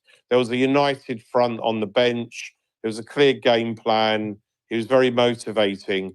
But I think gradually the culture and the players have actually killed him off now. And his point about not fining is because the players have refused to be fined. They've all gone to Gino and been refused. So the only thing in his power is to stop them training. And the fact is there's too many of them playing up that if it was one or two, he could actually leave them out the squad. But it is player power. And I think I said after the Oxford game that obviously I've got a friend that's very close to what goes on. And he just sat there during the second half of the Charlton game, giving me a horrific story about what goes on at training and the player power and the childishness and all that. Yeah. Ed still cannot fix that because the players go to the owner through their agents and Gino then dictates what happens. Nobody's going to be able to fix it.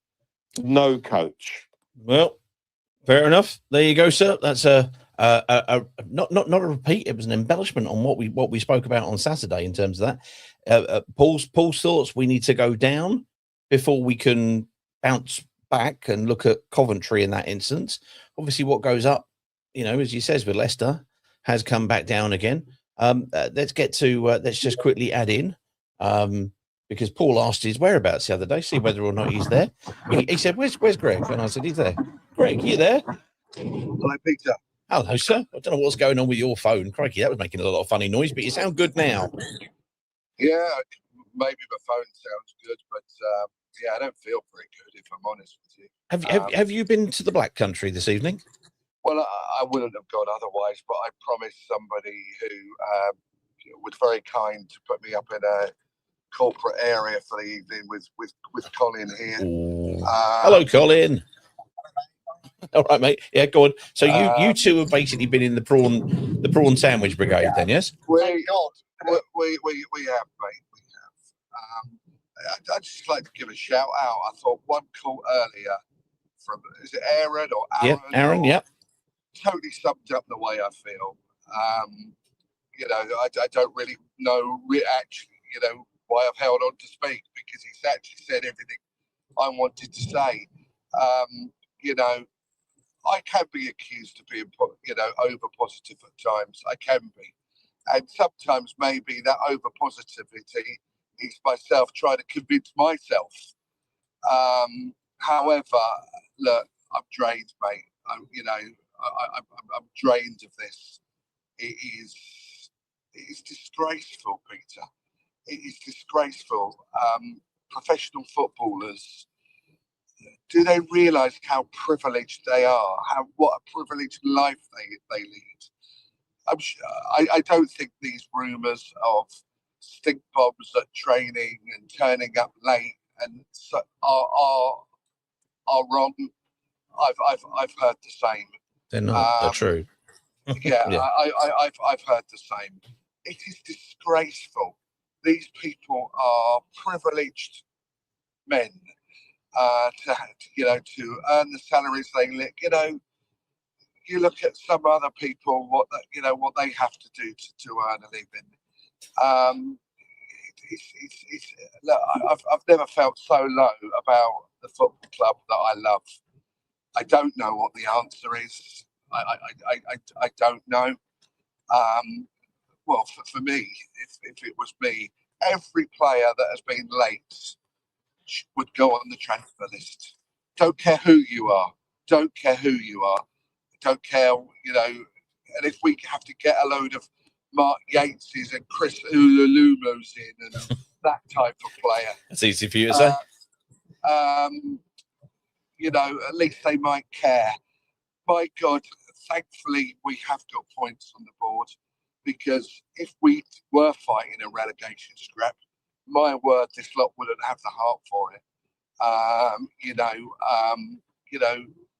West Brom, I said to Colin coming up, I think it's going to be 4-0 tonight to West Brom. And I wasn't far wrong, was I? I wasn't far wrong. No, could have gone that way. Could have gone as far as that as well. It was abject. There was no heart. I don't get why Kevin was playing at left back. Bowler was on the bench, even if maybe Bowler's one that's been late. I don't know. But even if so, play one of the kids. Play young. Is it Eames or? He's a right back. Yeah, you could play Van Aert. Yeah. Put him on whatever reserve left back we've got in the development. At least you're blooding a player for. But of course you won't do that because he's protecting his position. As I say, how can I be positive? How how can I be positive? I think there's so much that is making people, well, you know, kind of practically numb to everything. Is the fact that it's been 4 seasons consecutively where we've seen exactly the same thing.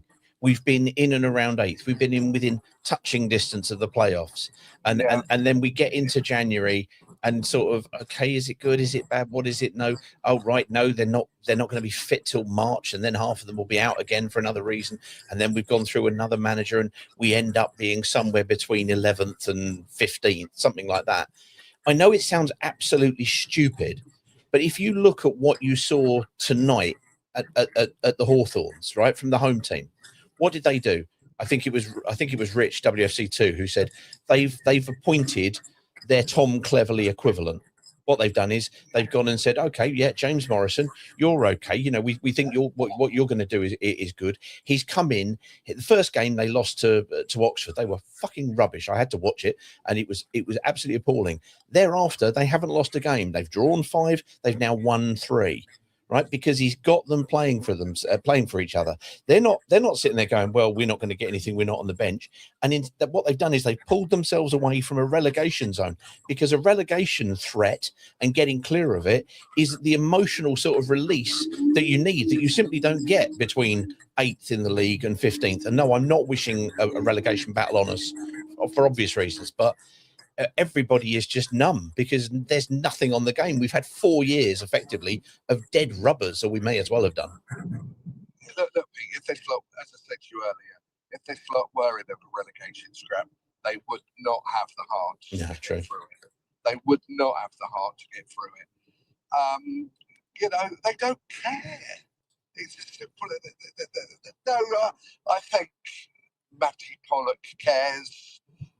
You can question his football ability, but actually, don't really care about that, really, because the working man, wants to see people that care. I don't think anybody. I think the problem is, and the point that people make is that his passing, it lets him down. Yeah, he shouldn't be the one at the back who's having to pass the ball out. When we had Buffoni, he should be the one on the left side.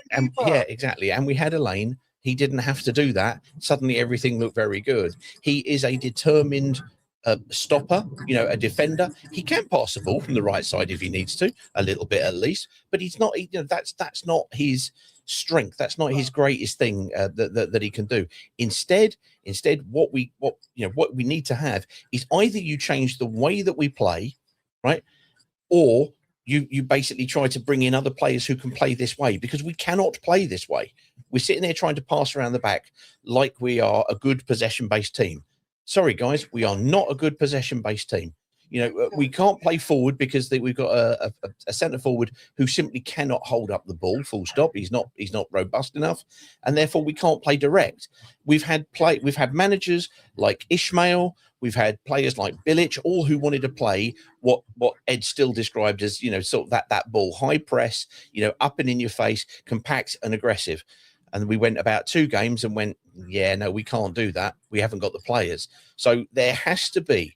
Finally, there has to be, if there is anything that you could do to try to do something with this current regime, you have to align what you are recruiting with the manager that you are going to back. You have to let him manage, and you have to support him. We have been absolutely, completely and utterly devoid of any support in actuality of the manager. What we've got is a technical department who think we fucking know best. We'll give you the players. You just go out and coach them. It's a function role. You go and do that, and we'll just do everything and everything. Well, look what you've done. Look what you fucking got after 4 years. Absolutely the same crap, basically. And and you're not even able to really sell them at top dollar, because we're now wading around in lower mid-table. You're not selling to the top table. You're not even threatening now to sell anybody to Brighton, who will then sell them on to Chelsea, for example, Pedro. Yeah. So they are unfortunately financially reaping what they have sowed in the table. They are doing the same. And from the point of view of the fans, I'll read out Hornet gags on YouTube. His comment was, "Let's be honest, still we'll see out the season, and he's gone in the summer. I completely forgot we were playing tonight. I am completely disinterested. It's this apathy. Boy, oh boy, do we need a cricket season more than any other." Peter, I didn't want to go today, and I only went because you went for the prawn sandwiches. Be honest. No, I didn't want to let somebody down. I didn't want to let somebody down. That we said that we would.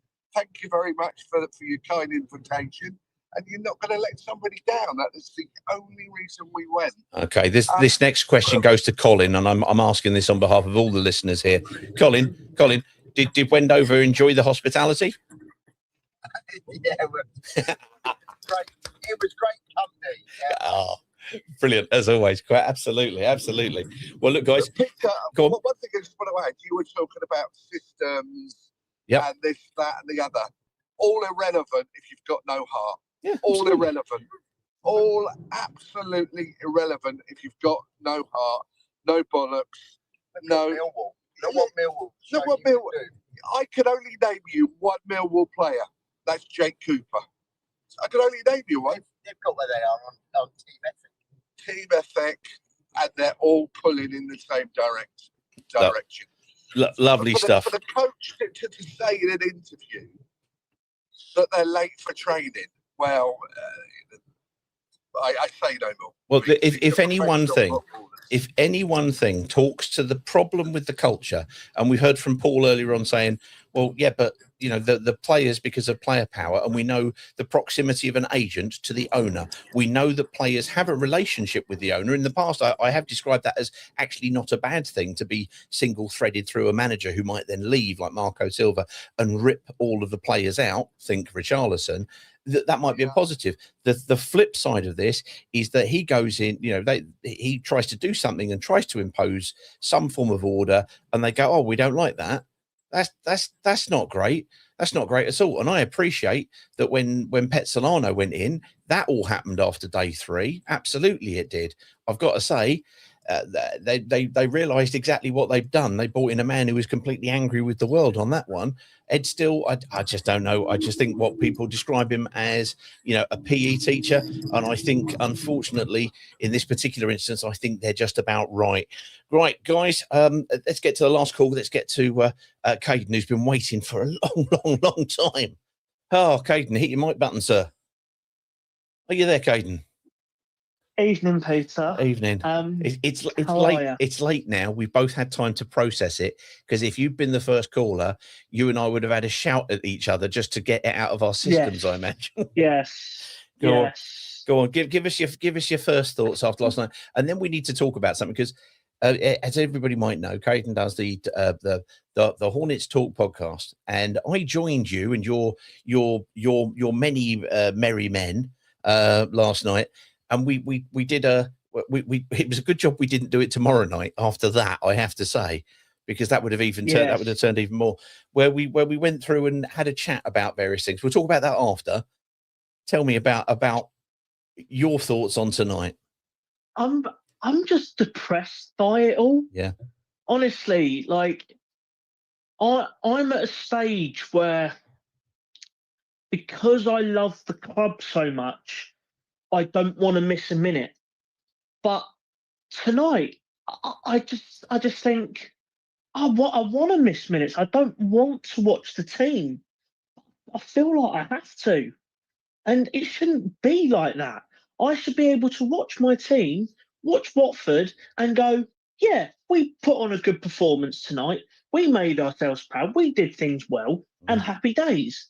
But tonight, just nothing was good. The defending, once again, was absolutely comical. And do you know, Pete, I am a Lord Defender of Matty Pollock.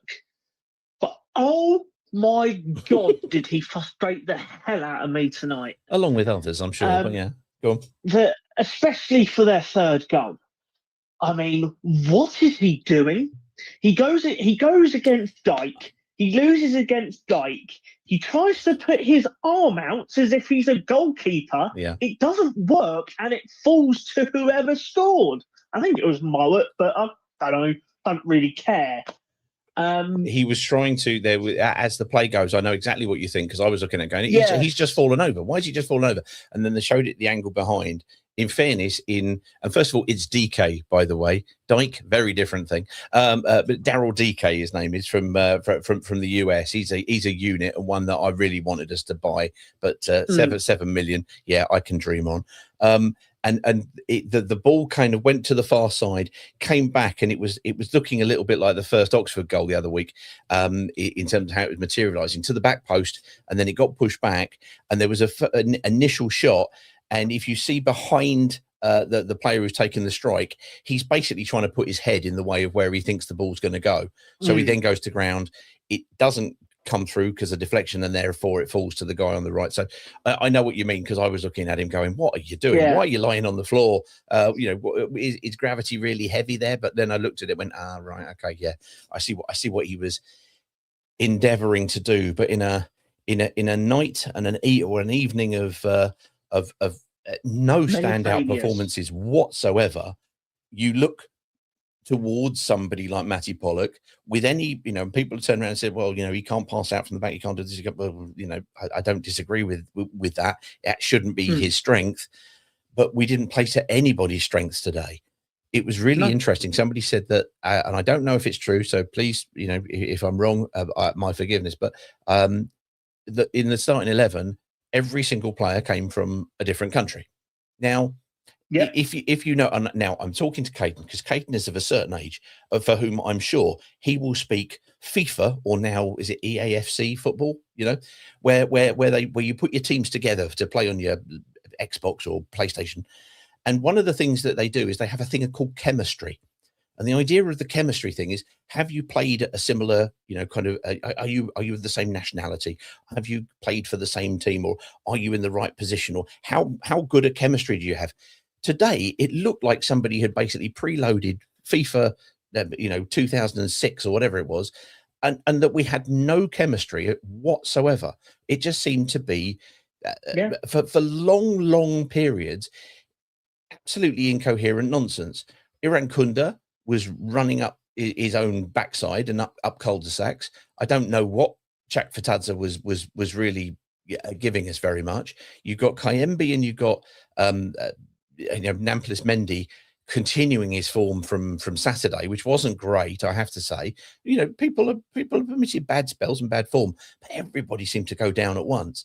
And then, as was said earlier on, if you make that decision and you make that big play that you're gonna drop for whatever reason, loser, if you then bring him back on at half time, you've just lost every bit of authority you've got, because you basically just turned around and said, well, there's simply no way we can cope without you at that position. So it just felt all over the place. Sorry, mate, I'm still spieling and ranting enough of such nonsense. No, honestly, it's fine. Go on. I just, again, I didn't know what he was doing. Ed Still, I didn't. I looked like we played about 8 different formations. We had four game plans that didn't work, and 11 players on the pitch who couldn't give a shit. Yeah, that sums up the evening. And I'm not going to dig players out tonight, because it was all of them.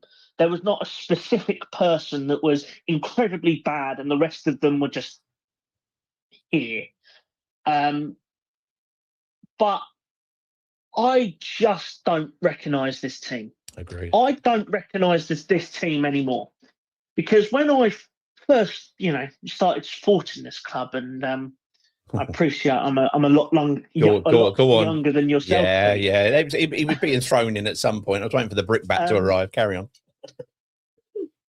At least the team that I grew up watching had a bit of fight, a bit of passion, and everything. Mate, whereas I couldn't see an ounce of fight and passion in the team tonight. I'll be honest with you. This is a conversation that is universal to probably everybody at whatever age they are listening. Because I genuinely cannot remember. There were teams who were shite, right? We had some real crap in the 90s at some stage, but they didn't frustrate you like this. Pound for pound, they would give you effort every single time, because they possibly weren't as technically, potentially being doing the heavy lifting in this sentence, potentially great technical players. But you know what? They gave a shit. They did feel, as people have said earlier on, that they were fortunate enough to be earning a living from the game, and that they would try and do their best. And when they weren't good enough, they would come over, and you would applaud them. You would applaud them because they left every little bit of sweat out on that pitch. Didn't leave anything. Today, it was just it was, as you said, there seemed to be no game plan in place. Genuinely, I looked at that, and we talked about all three of the coaches this season as saying, what have they been doing on the training ground all week at certain times. This has been, the ultimate for that. Now, Ed still did come out and say after Saturday, we haven't got much time to be on the training ground. It's kind of recover and then go again, and we do that. And that's fair enough in terms of the timescale. But of course, you have got all the time that you had prior to that, and we just seem to be devoid of anything. Yeah, anyway, go on. The time on the training ground won't you're only probably looking at about 20% actually on the pitch with this manager, because as people have pointed out, this man is a glorified analyst. Like, that should be his job. He should be an analyst, even though I wouldn't trust him with analysis, because I don't trust him as far as I could throw him. I've got time for people who are in other roles, but that's because, as a player I wasn't the greatest, but I was a good coach, right? And so you have to go, right, it's a different set of skills. As Arrigo Sacchi, who had a career before you were even born, but he made AC Milan into the kind of the AC Milan. It's no longer quite there, but at the absolute peak of it. And he described, when he was asked about, well, what about this? What about your playing experience? He said, I'm sorry, I'm not a horse. I'm the jockey. It's a different set of competencies that you have. And actually, him having an analytics background is fine. The problem is, for both him and his brother, and they both had it thrown at them throughout their careers, is that you immediately get called a laptop manager, spreadsheet manager, all of this sort of stuff. If the problem is you haven't got the Frank Lampard, kind of caps and trophies to hide behind. Not that he's doing that tonight, and quite rightly so. But it doesn't mean that great players make great managers, and nor does it mean that players who've got people who've got no experience playing can't make managers. But it's another hurdle for him to clear for certain. Yeah. Cool. Right. Anyway, look, tell everybody what we recorded last night, because I went on with you guys, and it was a show that's going to, when's it going to be released, and tell people what it's about. Right. So thank you very much, Peter, firstly, for joining us. So obviously I know the timing of this episode releasing isn't the best, considering the result this evening, but releasing tomorrow will be our end of season awards, and we were very, very kindly joined by Peter. Very kindly indeed, I reckon. Was absolutely fantastic, the whole episode, and we really do look forward. We do look forward for you to see it. It is an 85-minute special, so a long one to end the season off. Everybody's going, that's because Remnant's there. Normally it'd be 20 minutes, but Remnant comes in and adds 65 straight on top. Sorry. But it was a good episode, and we hope to see as many of you there with us on the premiere as possible. We're normally in the comments somewhere, chatting to you. So come and join us over there. Good stuff. Good stuff. It was fun. It was fun. We'll see you in the World Cup. It was fun.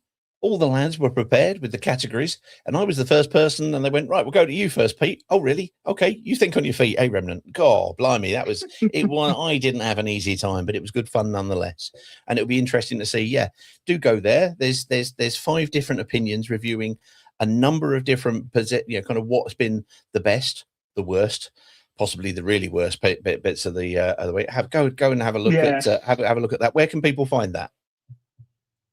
So you can either watch it in video format over on YouTube, when it gets fixed at 8 p.m. tomorrow. Or alternatively, if you don't like YouTube or whatever, and you want to listen to it in your car on the way to work or school or whatever, then will also be available on Spotify. There you go. There you go. There you go. All good. Nothing bad. Thanks very much, Caden. It's been a funny old night. Let's be honest.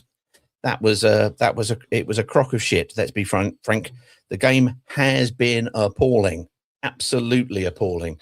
However, as was said earlier on, the women's team are at home on Sunday. I appreciate that everybody's focus is going to be, potentially thinking about, well, what a lot of people talking about saying having a protest. Some people saying do something inside the ground. Some people saying doing outside the ground. Absolutely great, no problem with that whatsoever. But to actually have a team that's worth cheering, who've won a trophy, and not bother supporting them, frankly, that shouldn't be what Watford is. Now, in 1982, 82, we won the FA Youth Cup, and 10,000 people turned up at the for the second leg final at Vicarage Road. Over 10,000. I was there that night. Fantastic night. It was 2 days after we got promoted for the first time to the top flight. Now, I'm not expecting 10,000 people to turn up, but we could get 2, 3, 4,000 in there to actually, kind of say, look, this is, the people will get behind a team who are going to put it in. And we're playing Bournemouth. Bournemouth, Plymouth, and Watford have gone for a 3-way race to get to this. And Watford got out in front and did not blink. They won 9 games straight. They've done it. They are over the line. Bournemouth will be really needing to try to win it to get into the playoff position in second place to see if they can also go up. So they're, this is no dead rubber whatsoever. Bournemouth also have won the League Cup. We have won the league. It's almost like the Super Cup, if you will. So do see if you can come down. It would be lovely to see you there. Let's just quickly go through some long forms. We've had some of the 5 words and everything else showing already as we've been going through. Let's get the long forms up there.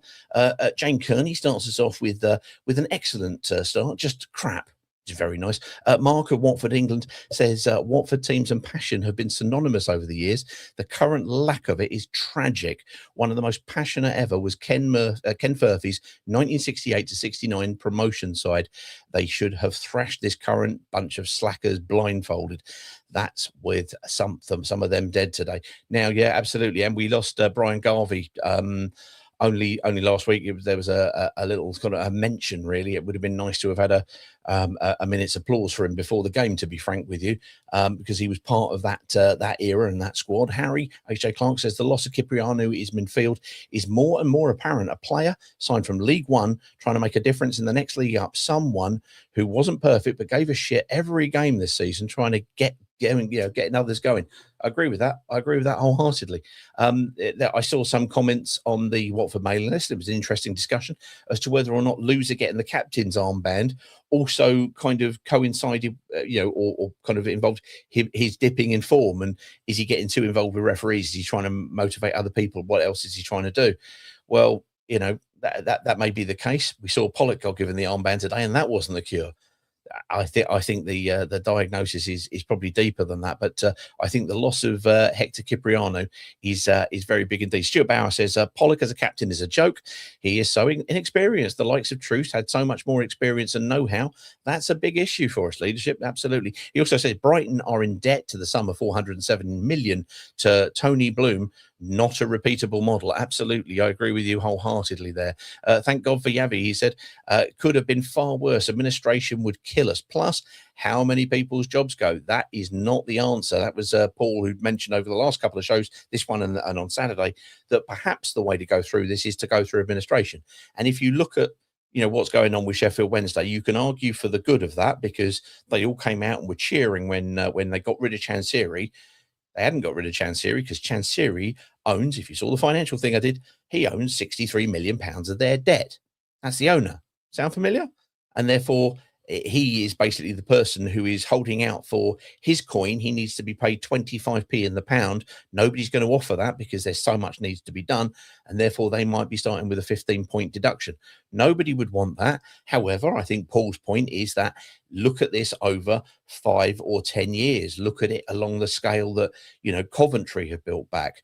yeah, going down doesn't necessarily mean you come back up. Going up means you probably will come down. It's a dangerous thing, but it's all to be debated. And that's all this thing ever is. It's just what do you think? We're also under the dead pigeon in the rookery, says Stuart. I want to know more about this dead pigeon. We are going to find out more if it kills me. And let's face it, going up on the roof of the rookery, it probably will.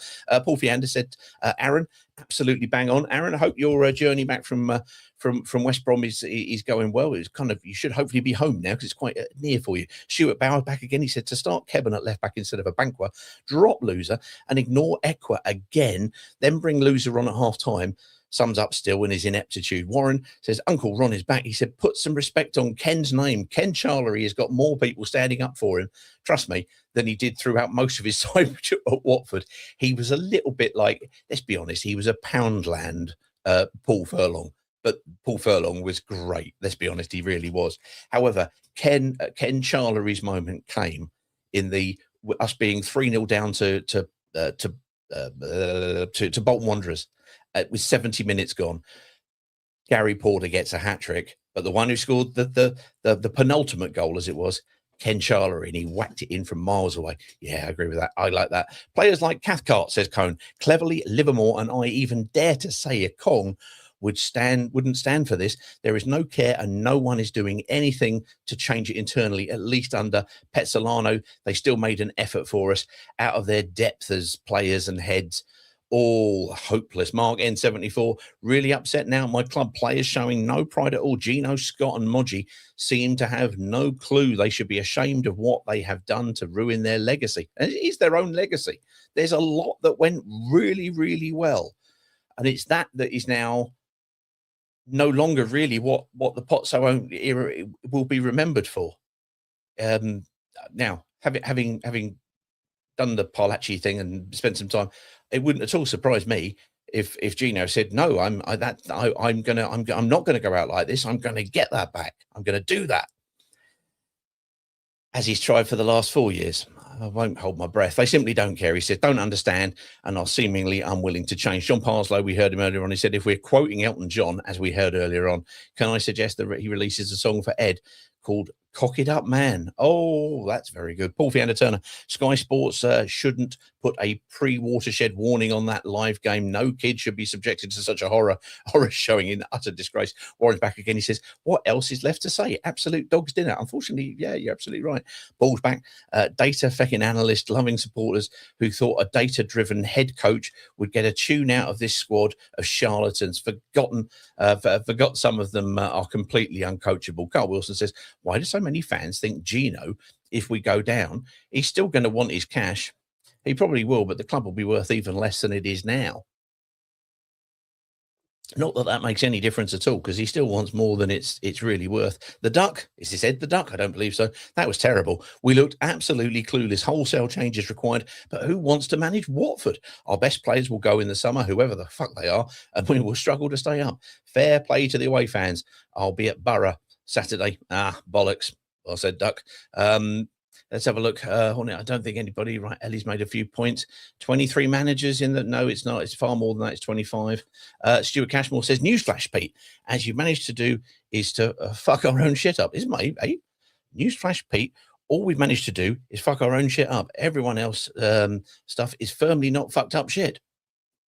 I like that. I don't know what it means, but I like it very much indeed, Stuart. And I probably have. Oh, the Rat Duxbury to Watford fans. You can't see me, he says. I don't get that. That's probably a WWE reference or something. Non-league is much better, says Ellie. Oh, Tish and Pish. Mum said she feels embarrassed to be a Watford fan. Okay. J.K. Kelly says, let the academy have a run in the last 2 games. These players are a joke. They are all just waiting for their holiday. All-inclusive resorts in Europe. Asking for a friend. Will the club accept cancellation of season ticket renewals, says Thomas. I don't know, but I was honestly thinking the same thing. Ryan Duzzer says, the last team before Gino, I would take this over the shit we have now. Prince Bourbon. Oh, wow. Yeah. Prince Bourbon, Hogg, Murray, Nosworthy. They showed fight, passion, desire, pride, etc. Everything we currently lack. So angry with what we're currently witnessing. Well, that was because it was a Sean Dyche team. I've got to say, his first 6 months, I thought the football was wretched. I really did. But in the second 6 months, he was like, he's got him what he wanted to say and what he wanted to do. WFC, the Urch, says 1, 2, 3, 4. And then there's lots of F words, lots of Pozzos, lots of Modgies, and lots of Duxburys like that. 17th of May, we're off to Wembley. Not bad for a non-league football club, it says. For £30, you get 2 matches. Oh, the FA Vase and the FA Trophy. Well, Wealdstone are in there. There is no need, says WBA. Now, this is a good one. I like. Let's finish on this. There is no need to be upset, he says, and with a big picture of James Morrison. WBA Cayenne is there. No problem with that whatsoever. Always like James Morrison. I said about this on the Project 46 nonsense that we do. And he was always a player who was good technically, but robust enough for both the Premiership and the Championship. And it's great to see what he's done. I thought you looked.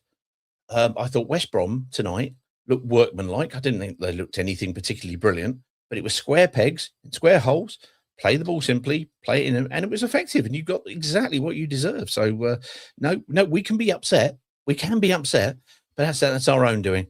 How long do people get? Who knows? What the fuck have I watched? I'll spot so out. Yeah, well, we don't know. Guys, it's been a long night. It's been a long week. It feels like it's been just an extremely long season. Let's be frank. It's been poor. It's been poor. Not for the first time. We've seen these things go on before. Here we are. People can organise and do what they want to do. They can say what they want to say. It is absolutely, it's what, 10 or 11 days before Coventry. If you want to do something, you want to organise something, you go ahead and do it. You go ahead and do it. Whatever happens, we will still be here after the Middlesbrough game to pick over it, even if it is very Groundhog Day, as Paul Holly pointed out on Twitter. He did just say you could just rebrand it and put it out as the last one. But we'll be here after Middlesbrough, and we'll be here after Coventry, because we're here. Because if there's something you want to say, we're here to hear you say it. If you don't want to say it, we're still here, and we'll, it's short, and that's fine, no problem whatsoever. Well, this will be out as a podcast, and in the morning also will be out is the preview with Dana from Borough Breakdown, looking at Middlesbrough, because they're now in 5th, but they've got a game tomorrow night. They want to play because they want to get some momentum on Saturday. We're going there, and I can't see us getting a bloody thing. But we all know with Watford, we lose the games we thought we should possibly win, and then the games we don't think we've got a hope in, maybe. It's the hope that kills. Who knows? Who knows? We shall see. Anyway, thank you so much as ever for sticking with us and listening in, wherever you may be. Lovely to see you, and we will see you again after the break. Don't forget, Sunday, see if you can get down to the women's game, because your attendance there could make a real difference. Could make a real difference to players who wear that yellow shirt, and they wear it with pride. This game, they're going to play in the blue shirt for the first time ever, but fine. Still got a Watford badge on it. But get down there and support them if you can. I would so appreciate it if you're able to. In the meantime, thank you very much indeed. It's a school night, 10 minutes to midnight, so you can go and get your beauty sleep. You horns.